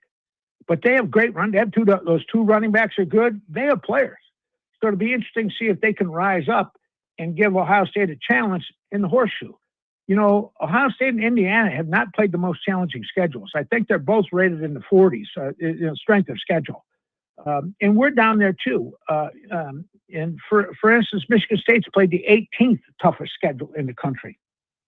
So that's all been to our great advantage, although we lost to, Mateer is playing with a broken hand, and he's not the same Mateer. I think he plays Tennessee. I think Oklahoma plays Tennessee this week. He's not the same guy. So we got Oklahoma at their very best. And, of course, I just think SC, we learned a lesson. We got to play at our very best. You don't play people like that. And you go out there, you better be ready. So I think that Purdue represents a great challenge to our defense. And our defense has been great. I mean, they're holding people to under 17 points a game. People have not been able to rush the ball on us, so we have to continue to do that. Make the other team one-dimensional. If you'll notice, and they've remarked on TV, that Wink historically blitzes a lot. He's backed off that. He used to blitz 50% of the time. He's backed off a little bit. Part of it is I think he has a lot of regard for our edge guys, and everybody else in the country should too. I don't think there's two better guys than Moore and Barnum. I really don't. I mean, those edge guys, they're formidable. And the guys up front are really starting to play. Now, I hope Cole Sullivan can come back because that'll help. But we have Todd Bowles' son, the coach down there for the Buccaneers will be the next linebacker up. And my sense is that he's been around a great coach his whole life, and that he'll be a pretty fine player for us too when he gets his chance, along with our leader, Hausman. So the secondary, I think, still has to take better angles when they tackle, but they're they sure defended well last week, I thought. So we're doing good. Now, we look at balance. I always talk about balance. Purdue is balanced. They're going to pass 51% of the time, and they're going to run the ball 49% of the time. So they're totally balanced. They're rushing for 141 yards a game. So they got a pretty good offense. I talked about the points that they'd have scored against teams that are pretty good and during the course of the season. Now, we're all of a sudden, after last week, and I mean, Sharon put that game away. And I don't want people to criticize Chip, Lindsey, or Sharon because a play calling is collaborative. Defensive play calling is collaborative. And if it's not collaborative, you're not doing the right thing because you need input from every one of your people. a variety of different inputs. There's got to be a guy there's got to be a guy, one of your coaches that's your time management guy that helps you with time management. So Cerrone just decided he's going to run the ball, put that game away, and he did. But we're rushing the ball. We're passing 39.7. We're rushing 60.3 at the time. So we got to be more balanced than that. We got to be prepared when there's 8 men up to pass the ball. Now we got to do a good job, James. We got to do a better job pass protection. But our guy's good when he rolls out, and of course he made that great touchdown run last week, which was wonderful. So our average yards per pass play is 7.7. There's only 7. So historically, Purdue has always been a passing team or a passing school. So they're not throwing, when they throw the ball, they're not getting big yards. Now we're only allowing 16.3 points a game. Ohio State's under 6, Ohio State's got the best defense in the country right now. Now we'll see how they do this week, but they haven't played a real tough team other than Texas.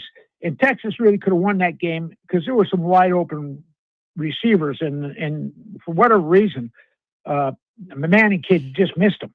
He couldn't throw the ball that week, and they were fooling him. They were making him zone look like man, and man look like zone, and all that stuff. But you got to be able to sort through that when you're a quarterback, particularly a guy like him. But now here's what's going on: they are giving up 27.8 points a game, so they're not playing great defense. We're scoring 29 points a game, and they're scoring 22.9. So there's the difference in their season. They're giving up more than they're scoring. We're only allowing the opponents to rush for about 70 yards a game, and that's good. I mean, that is really good. Our TFLs, we have 53 tackle for losses and 21 sacks. And we got some critical sacks last week, and it was good. We have 11 interceptions. That's really good. Purdue has 2 interceptions on the year. Now, they're pretty good. They have a good rusher. They have a good edge guy. They have 50 TFLs and 19 sacks. So we got to protect Bryce. We got to have pride. I thought number 77 came in and did a nice job for us last week, Frazier, whose dad played for us on the 97 championship team. So that was a big plus. Here's another big difference between Michigan and Purdue. Michigan is plus 1.1 turnover differential. That's really good. Purdue is minus 1.4. So that's 2.5. That's a big swing. And we found out against Washington what happens when you get 2.5 or 3 turnovers. You're going to win the game. They have a pretty good field goal kicker. He's 10 for 11, and he's kicked 48-yard long field goal. Our guy is still the best in the country, in my opinion. He's had a couple misses. He's 10 for 14, but he's kicked a 56-yarder. They're not punters, 43 yards. They're really doing good. Now, to Hollenbeck, our punter's great credit. He's had some rocky games, and some bad punts. But he's getting a lot more consistent. So our net punt now is 40.4. So that's really good. I mean, we're getting better there and doing a better job. And he's punting the ball with better consistency. And then I think he had a great punt last week that we downed inside the 3. Shamaz Morgan also caught one inside the 3. I don't know why you do that. that was a mistake. And I love Shamaz Morgan, but my God.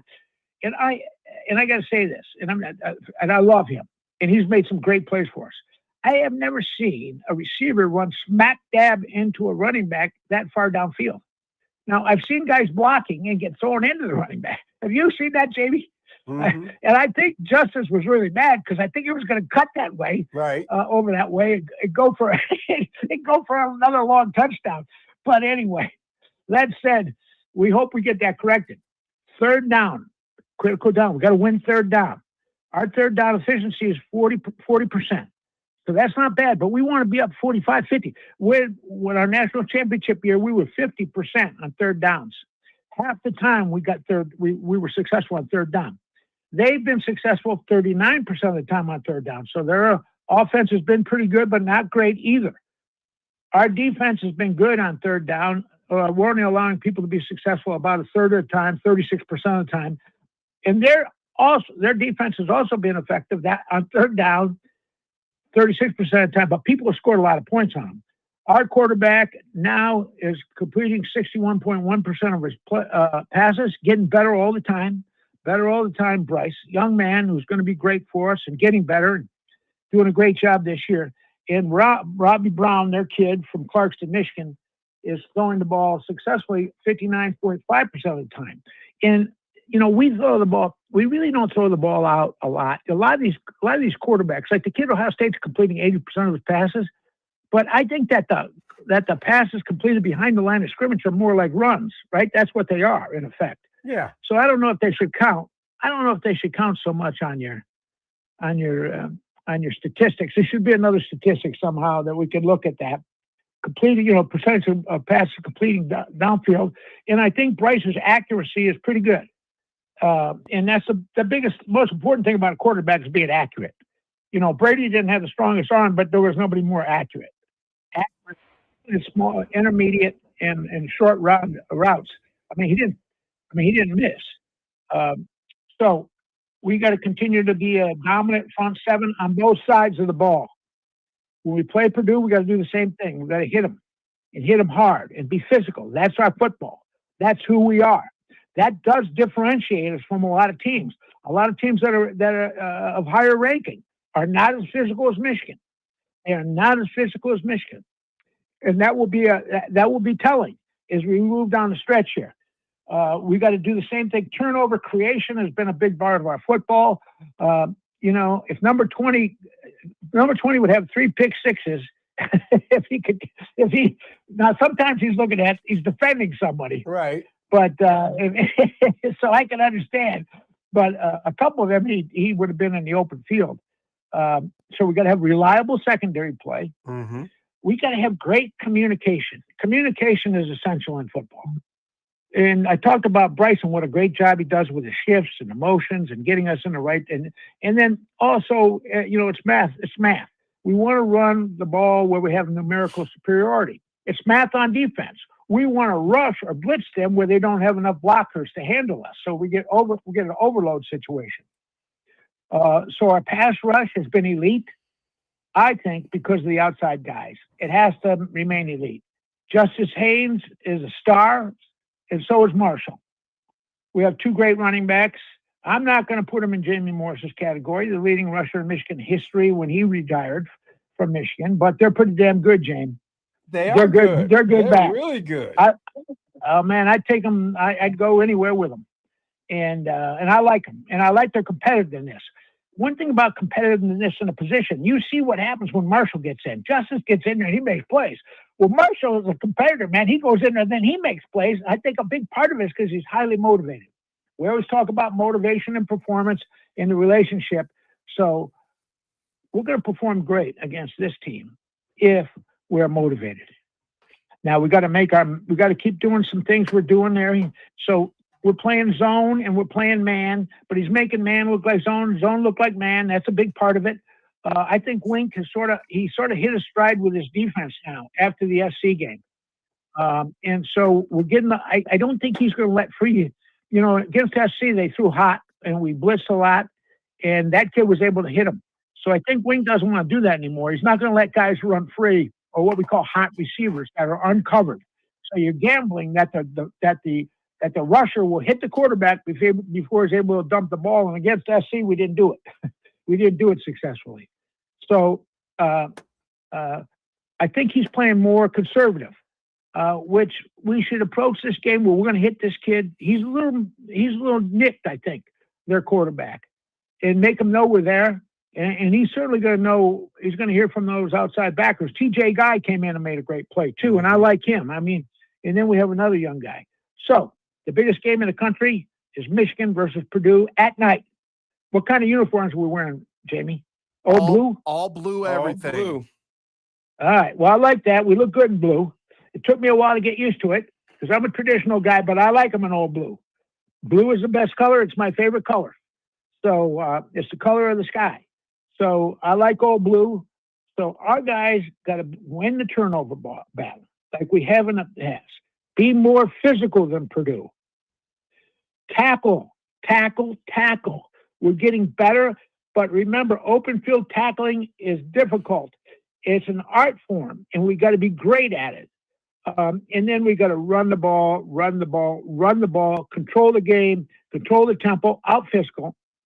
And the kids, our team, I think, has momentum right now. And I think they believe. I think we have always believed.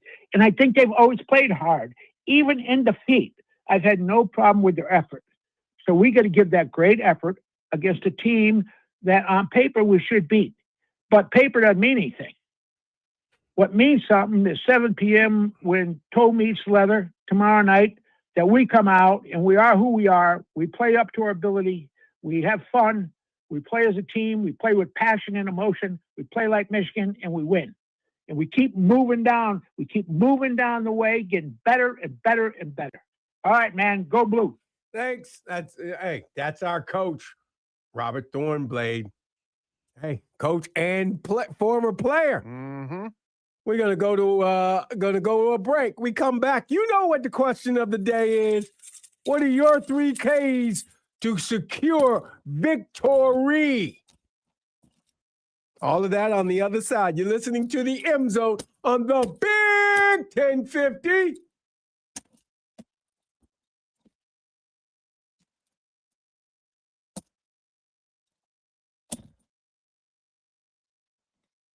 Keys.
This is the M Zone. And welcome back to the M Zone. Jamie Morris, Matt the Hitman Missler, best guy in the Bizzler. Yeah. Your 3 keys to the game. To victory. What are your 3 keys to the victory for tomorrow's game? What's your score prediction, too? What is your score prediction? And I got one more. I thought it was crazy when I saw it. You're gonna throw another audible? You're gonna throw an audible in here? No, it's about the Lions, though. It's not. It has nothing to do with It's a Lions thing. You know what I'm saying? Yeah, I mean, you can. I mean, what you got? I mean, I had it. Hold on, I got it. I got it saved. I'm sorry, I did. No, I saw it and I saved it. History. Where is it? Library. Save stories. Here we go. Who is the scariest Detroit Lion of all time? Ooh, of all time. Offense, defense, special teams. Who is the scariest Detroit Lion of all time? Ooh, I like that little Halloween theme. Exactly. Lions talk too. You know who mine is. It's your boy. It's number 81. Megatron. Exactly. Man, I'll tell you what. Nobody could cover that man. That's Nobody. True. That's true. Nobody could cover that man. And I'm not trying to talk you into it. If you don't think so, you don't think so. Yeah, I mean, yeah. And Ndamukong Suh could be yours. Or Penei Sewell could be yours. Those are good ones. Those are good ones. What's the guy's name? He's from the 60s. Alex Karras? Oh, yeah. Remember him? Well, no, but I know you know who I'm talking about. Yeah, I know who you're talking about. Yeah.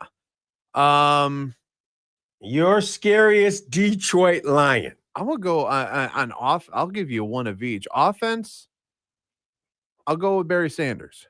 Okay, there you go. That is scary. Yeah. Barry got you, and he comes to that stop, does shuffle of the feet and hit it again, top gear. Those hips. Kidding me? You know, you never want to end up on its highlight reel because you know you was going to at some point. Oh, you're just going to get clowned, too, in the meeting. You're going to get clowned in the meeting. You know you're going to get clowned in the meeting. Let's see, what happened right here? What is right here? Ty Law, what is right here? You got twisted around. You got lost on the field.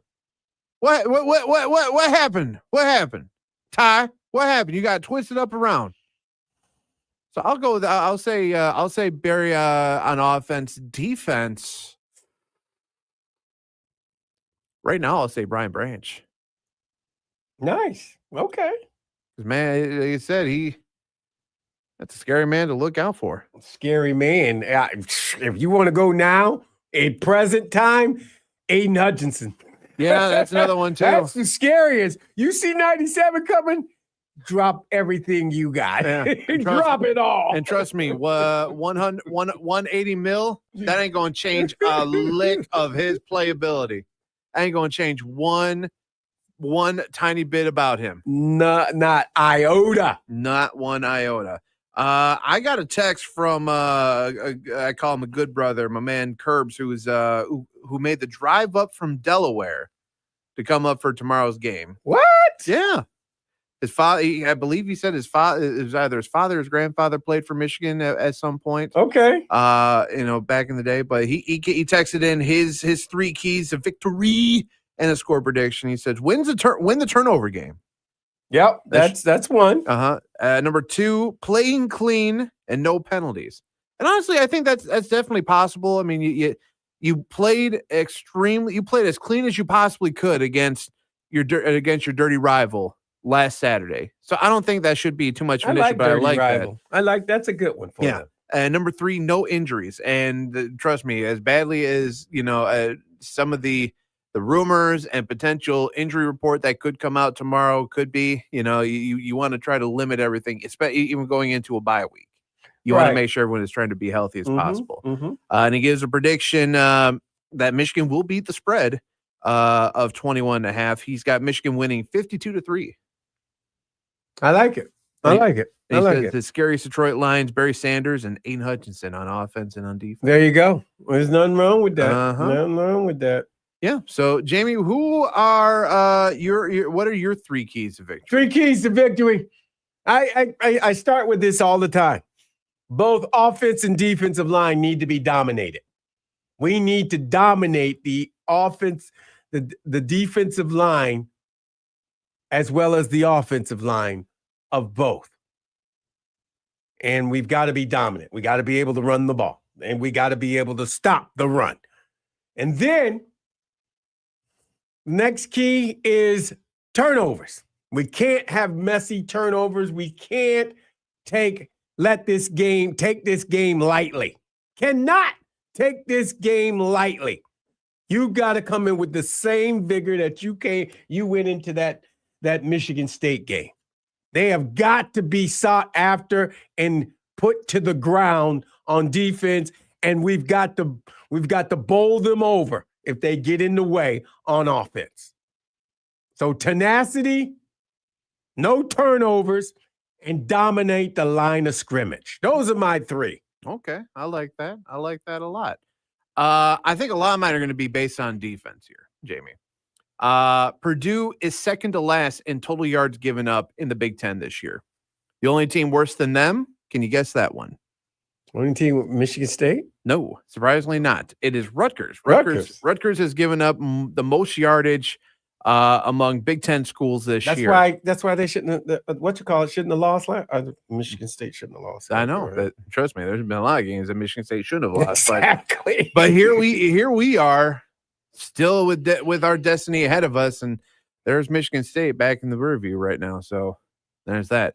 But I think the one thing that's a little surprising is in terms of the amount of rushing yards they have given up this year, they're not that bad. They've given up 149 yards per game this year.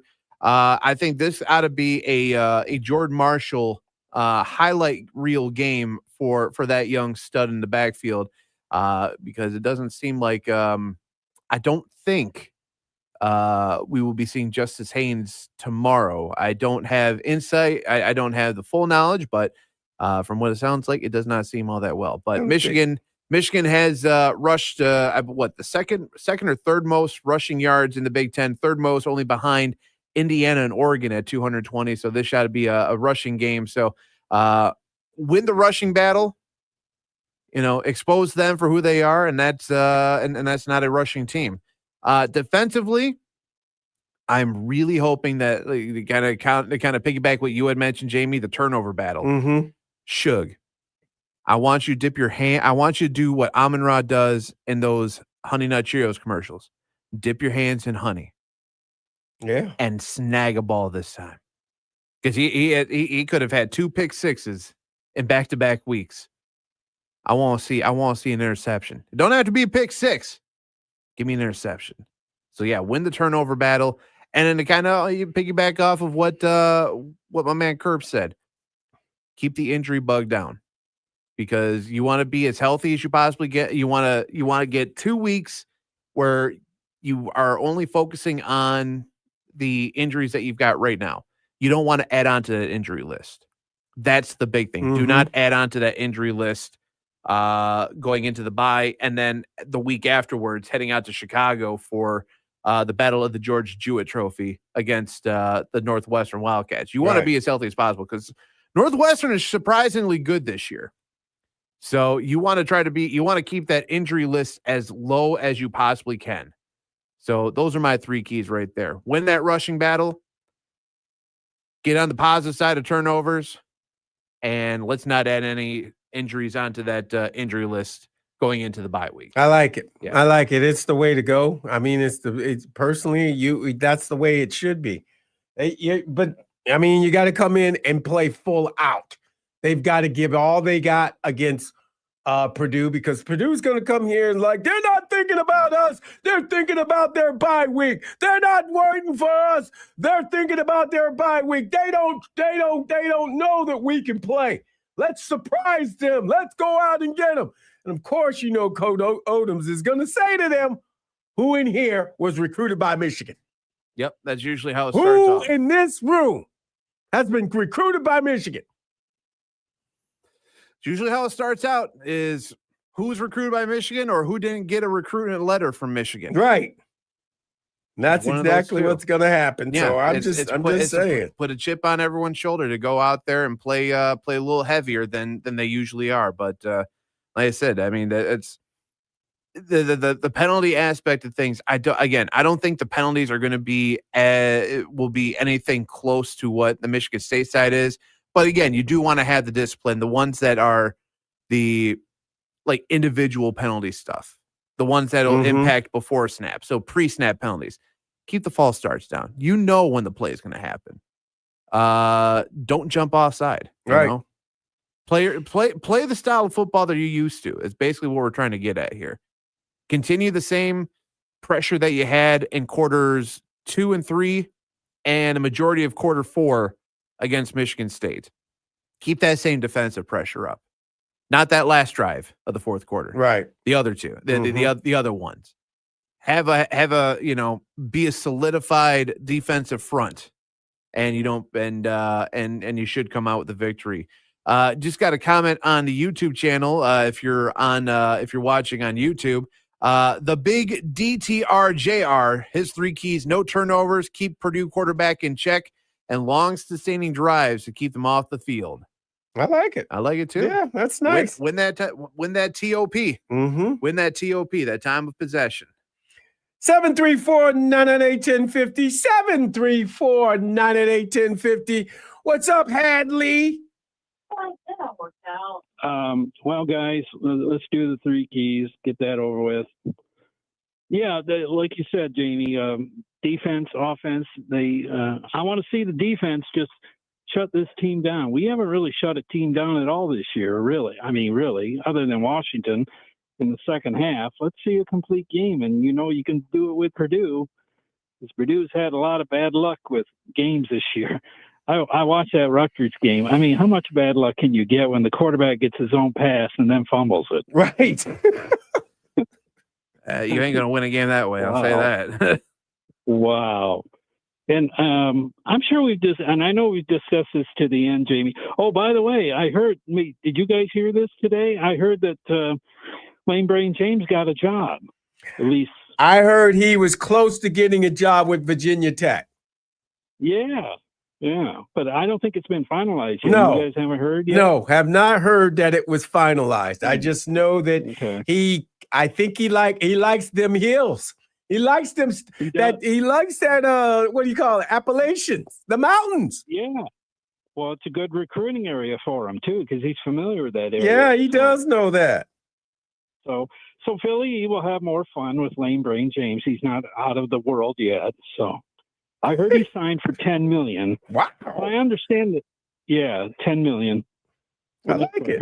I like it. I know, but here's the thing, and correct me if I'm wrong. He had to get a job because otherwise Penn State wouldn't give him this money. So when he signs his contract and everything, did they deduct from what they owe him and just pay him the rest? Yes. Is that how they do it? Right. I would have got a TV job, Hadley, and say, give me $150,000. That's it. Yeah. I think he had to get a minimum amount job. No. I you know what? Maybe Hadley, but I just think he just needed a job. That's what they didn't want him sitting around. Right. So he's going to get roughly $40 million from Penn State eventually. Do you think? I think I could live on $40 million. I mean, at least for the next 10 years. Oh, at least. You could live the rest of your life on $40 million. Exactly. I'm just saying. At least. So, at least. Come on. It's crazy. And then Ira went over this the other day with all the buyouts that they had. Yeah. It added up to like $170 million. That's about right. That checks out. And I don't think that even includes the AD down at LSU. So here's what's funny about that whole LSU situation. I guess the governor got involved. Like, listen, the money's going right to the people. They're going to be paying that buyout of Brian Kelly. Yeah. So what do you do instead? You fire the AD and you put more money into the whole situation that the people have to pay. Well, why did they fire the AD? Because they did it's strike 2 by him. He was the one that signed Jimbo Fisher. Yeah, so the Jimbo Fisher hiring because he was the AD at Texas A&M, and then he got hired at LSU, and he brought Brian Kelly in. So you get the combination of the two, and it's over close to 200,000, or it's over 100 million, but between the two of buyout money. Hey, I overheard a conversation between them and between Brian Kelly and the athletic director when they brought him in the office, and they told Brian Kelly, "We're not doing it your way anymore, BK." Wow.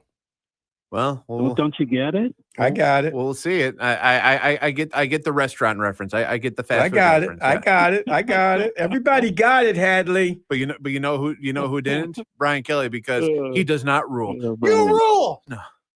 Yeah, he did not rule. But the only thing he did get was a whopper of a buyout. That's all he got. He got a hell of a burger. And he got a whack at it too. He got a whack.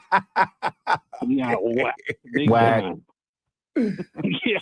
At least he doesn't have to. At least he don't have to fake his southern Creole accent anymore. Family. Well, depends where he ends up. He may end up in the South again, so you may have to go back to it. Who He knows? ain't going back south. Nobody wants him down there. No, he ain't going there.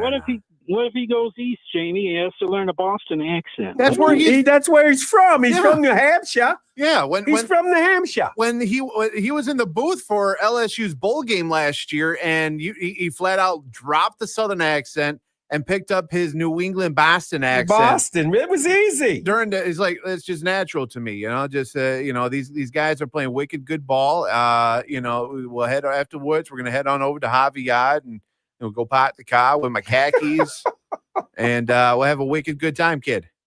The other thing I want to see about the game tomorrow is let's just see special teams play a little better.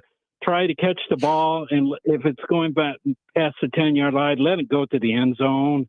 Don't try to catch it and run with it or whatever. Whoever did that, I don't know. That's just what I heard. Oh, you know. Oh, I know. Yeah, and then the third thing, let's just see if Mr. Underwood can just open it up a little more. I think, someone pointed out, Jamie, that he seems not to have the greatest game when he's on the road. He seems to get a little intimidated on the road. I don't know about intimidated. I don't think it's intimidation. I don't see that young man being intimidated too much, Hadley. I agree with you, but supposedly the game was at Ohio State this year. How would that feel? I think he would take it. The way he talked about Ohio State, he would take it. And he would want to be, I think he wants to be in Columbus. Well, I'm sure he does. I think everybody wants to be in Columbus. I mean, dude, the greatest time to win is in Columbus. Just remember that. I'm sorry. Until Michigan comes to town, and then the tail gets tucked between the legs. Right. And they wet their pants. I really wish Michigan had scheduled the Oklahoma game for like the third game, so he could have had a couple of games in hand, regardless if they were home or away. That might have made us win that game. I don't know. I mean, I know that he probably still would have wanted to keep the Central Michigan and Nebraska suspension, but honestly, it kind of would have felt weird. You play a game, you coach a game, you get suspended, you come back and coach a game at your alma mater, and you sit out for the following game. I don't know. It just seemed kind of weird like that. But I mean, honestly, the Michigan Oklahoma game, John Mateer was just playing out of his mind. He looked like a Heisman trophy. He looked like a Heisman trophy. Yeah, winner he played crazily. Now he looks like he's human again. Yeah, he's back. He come back down to earth. Just two other things. Are you guys surprised that Michigan did not fight their fine and just let it go? No. I'm not surprised. I think a lot of it is just like, listen, we've had enough distractions. Let's just go ahead and let's just move on. Right. And the now, distractions are still there. When McElwain was at Central, how old is he? When he's at Michigan? No, Central. When he was the Central coach. That's a couple of years ago. Yeah, hold on a second. Right after he did the whale thing, and he was a fish. He got let go, and we picked him up. So he's 63 right now. You subtract. I'm sorry. I mean, whoever the current coach of Central Michigan is that just recently retired. McElwain, Jim McElwain. Yeah, that's what I said. Yeah, that's what he's telling you. Yeah, hold on. He's All right. He's Gotcha. he's 63 right now. Well, when he it's got funny 'cause- Would you let me finish? Hadley, calm down. Hadley, stop. Let me finish.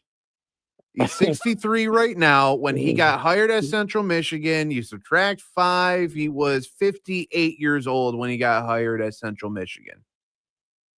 Okay, and I heard he got a 3-year show cause.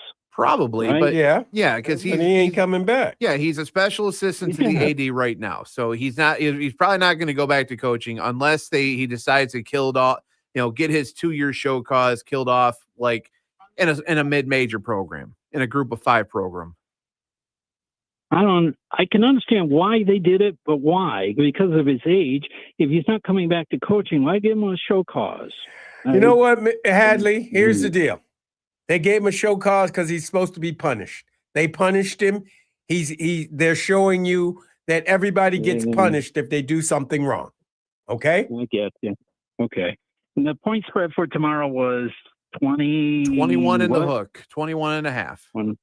I heard it was higher than that. Hadley, do you have a score? Yeah, what's do your you score? have a score? I'm going to give you a score. Please do. 28-7. Michigan, of course. All right. Thank you, Hadley. We'll talk with you on Sunday if you call up on the show, or on Monday. We got to hit a break. Let's go to a break. Yeah. We lost somebody. Yeah, well, Dennis, call back. I'm sorry. Hadley, we'll talk to you. You're listening to the M Zone on the Big 1050.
This is the M Zone. And welcome back to the M Zone.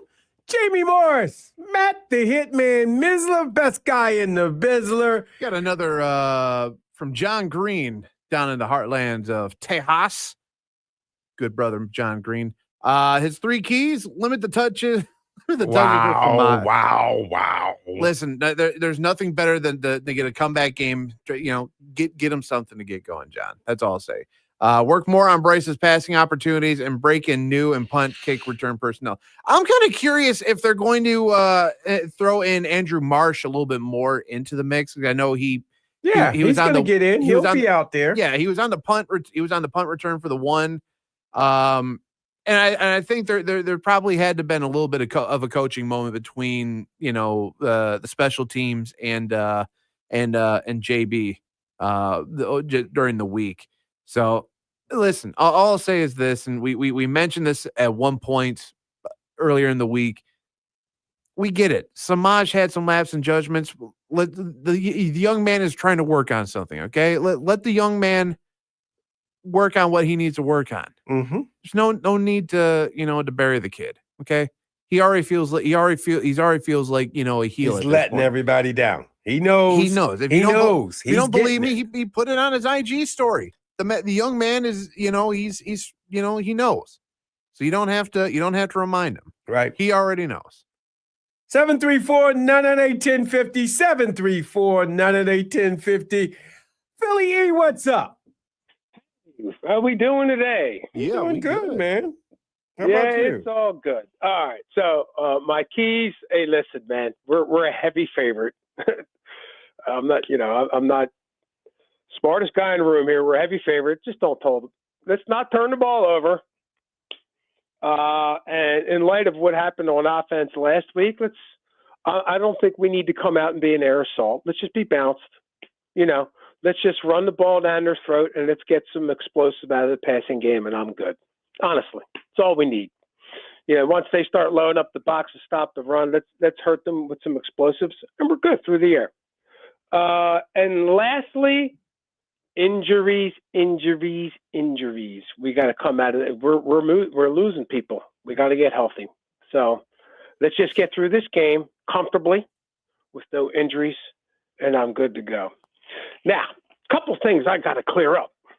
Clear it up. I got to clear it up. Okay. The Santa Claus incident. Here's what's going on. Oh, my God. He called because of the Santa Claus. Oh, no, he was incident. going to call no matter. He was going to call no matter what. But I know that he was going to, at some point, because I've brought it up multiple times. I knew he was going to call and educate me on it. So educate me, Philly. So the 68 Eagles were a horror show. The Vikings were playing for a division title. They were in the old black and blue division. They were an expansion team. The Packers, Lions, and Bears were all coming down the escalator, and the Vikings were ascending.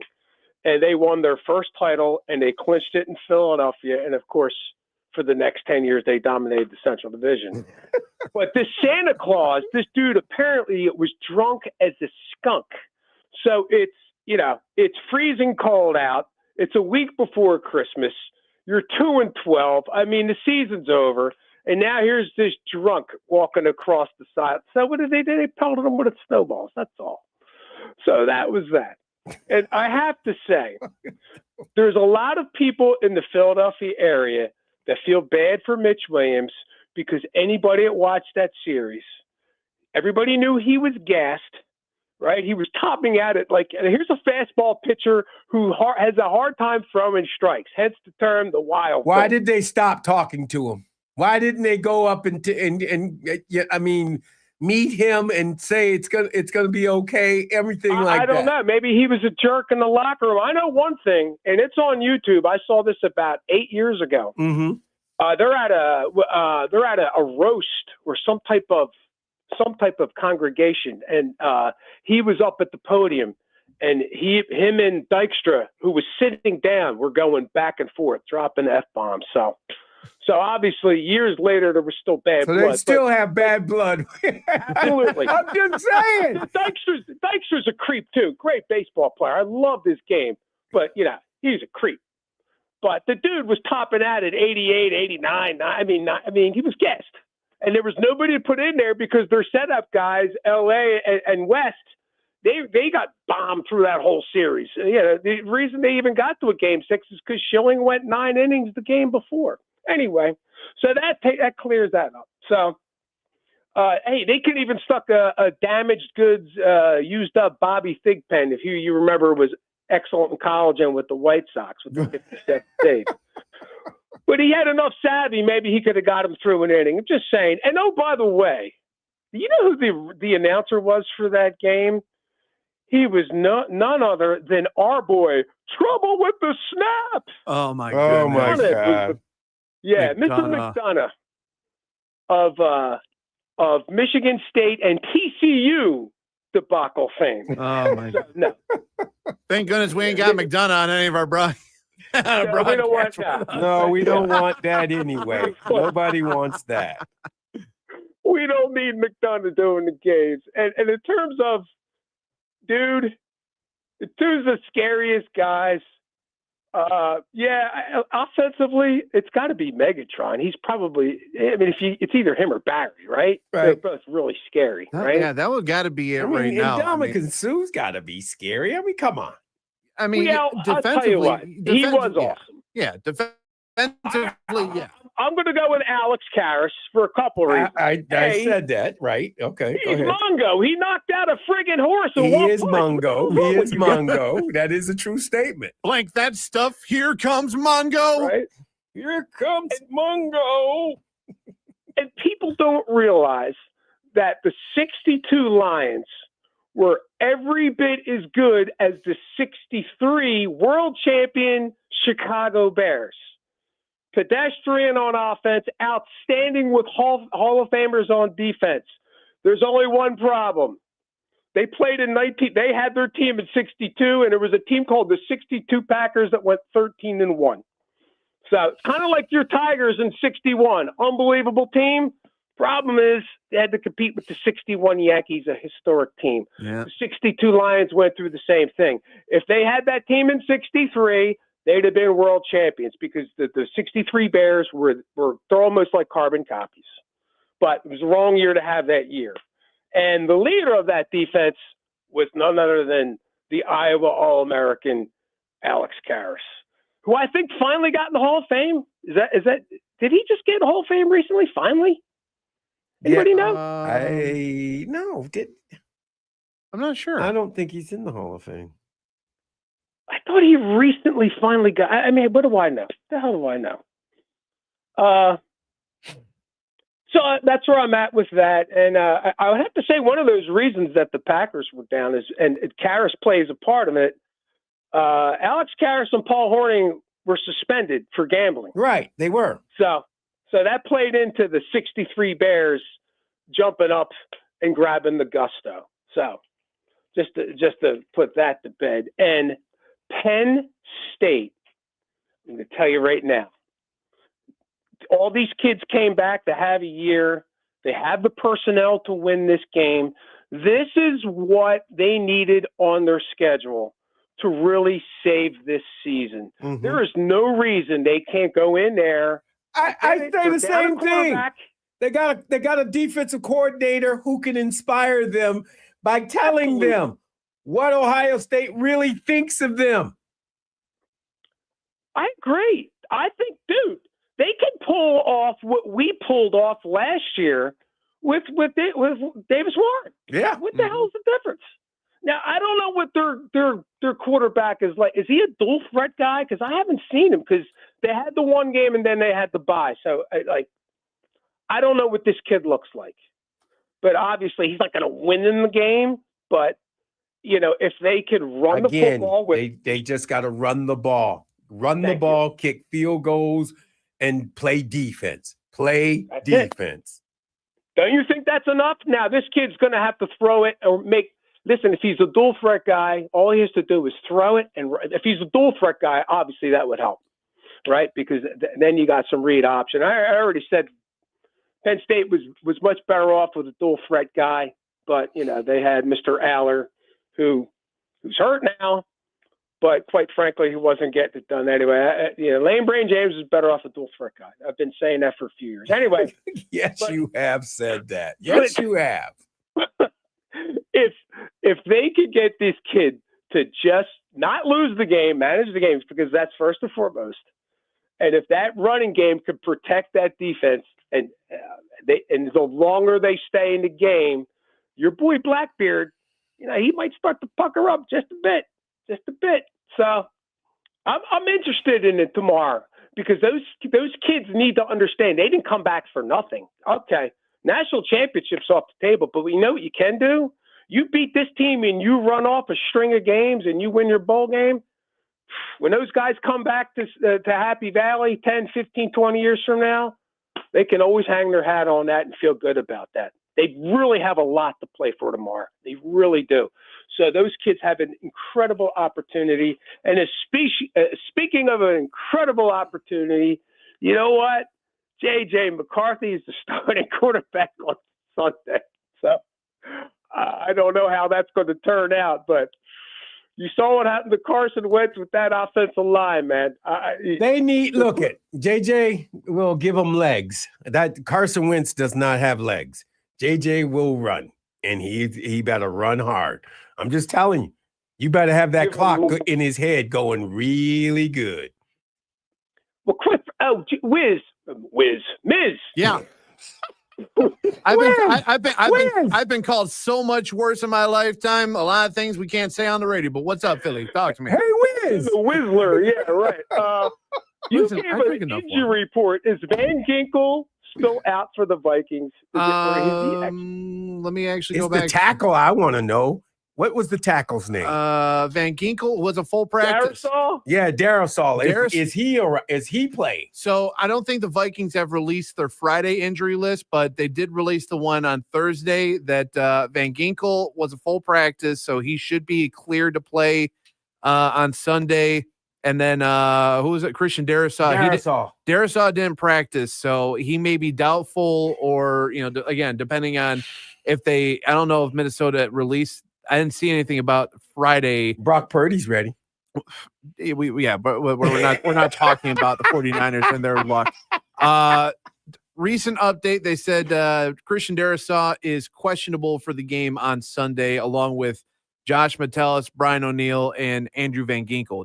Now, mind you, Van Ginkel did practice in full Wednesday and Thursday. Darrisaw did not. Metellus is playing.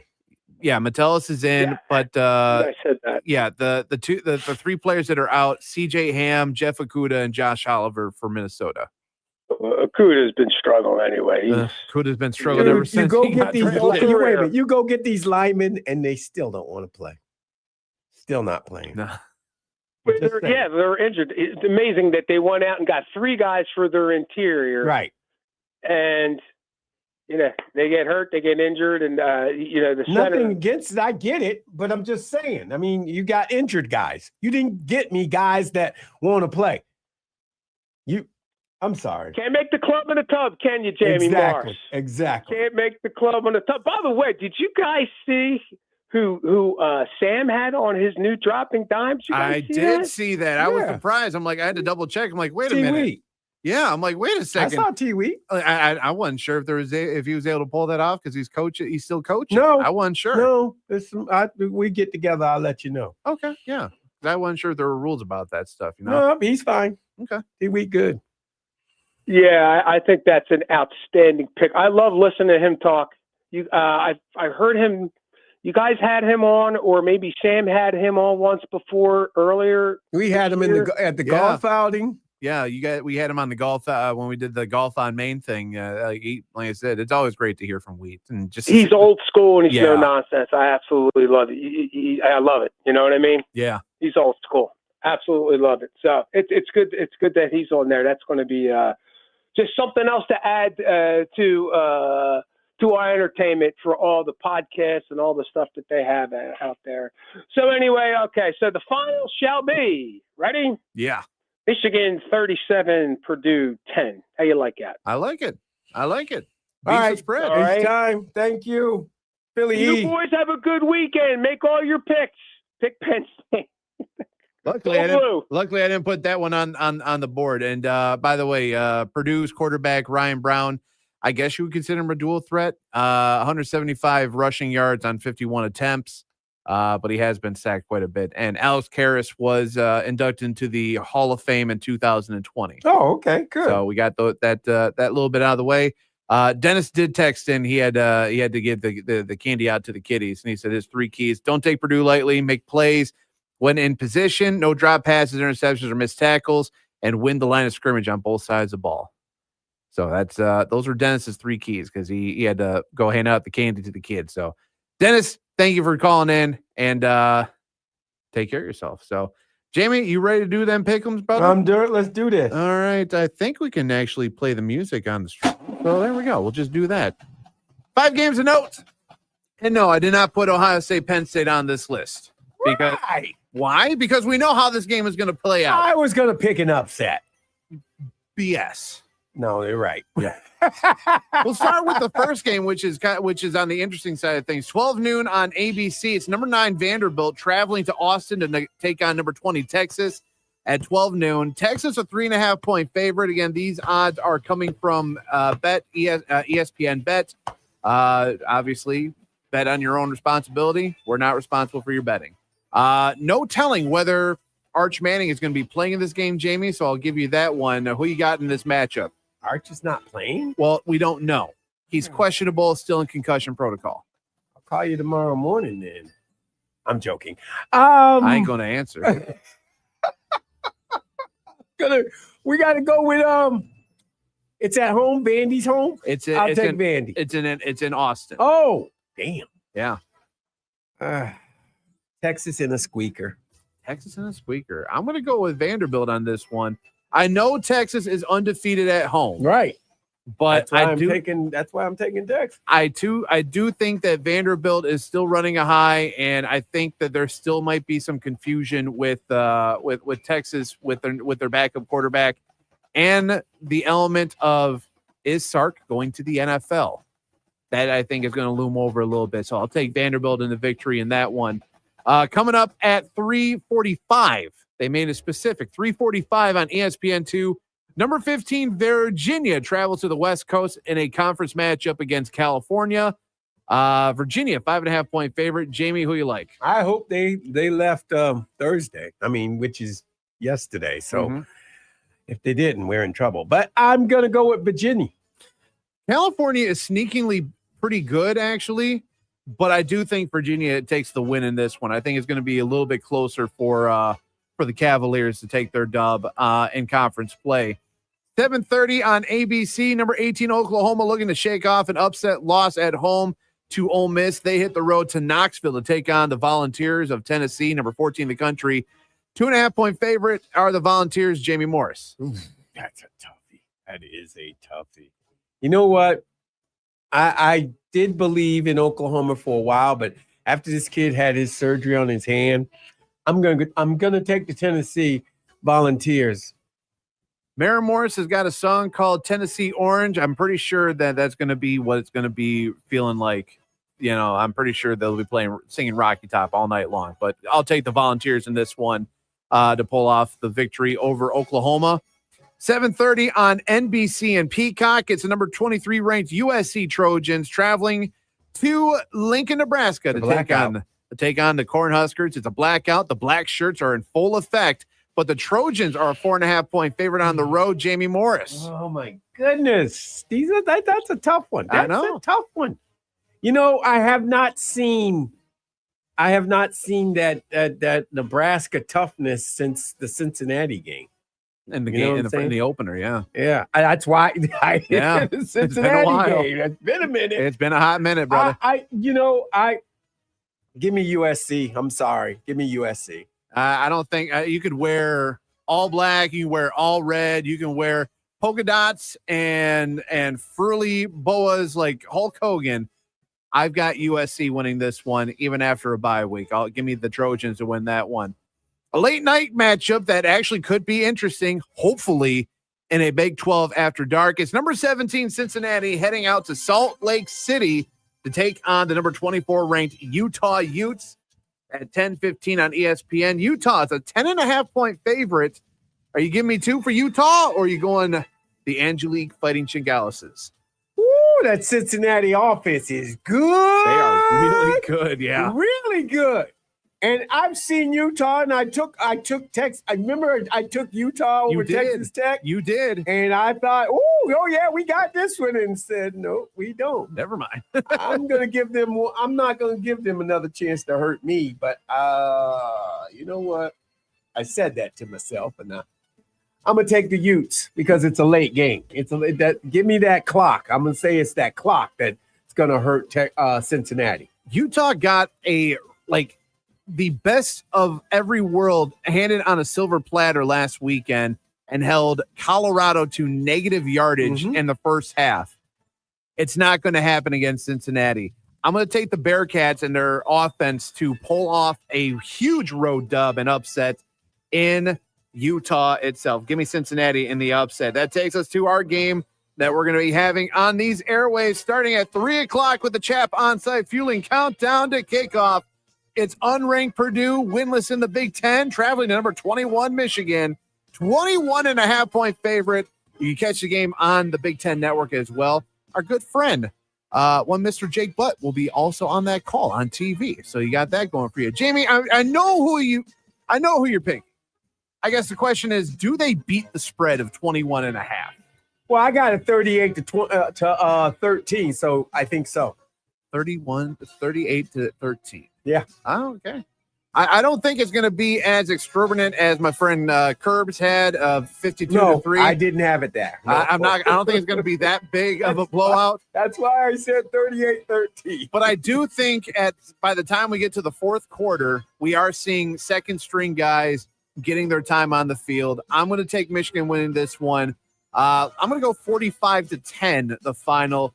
I think Purdue probably gets a late touchdown like Michigan State did last week. So that's what we got going for us coming up tomorrow. Jamie Morris, I think you know what time it is. So let's get on out of here and enjoy this weekend and steal every kid's candy like you would do. That's going to do it for the M Zone today. You better not come to my house. Keep your candy hidden. I don't care if my father-in-law is giving out candy. I'll get your ass on the other side of the house. Yeah, he gonna get you. How'd your candy, kids? Uncle Jamie's coming for your candy. He coming for your baby Ruth. You're listening to the M Zone on the Big 1050.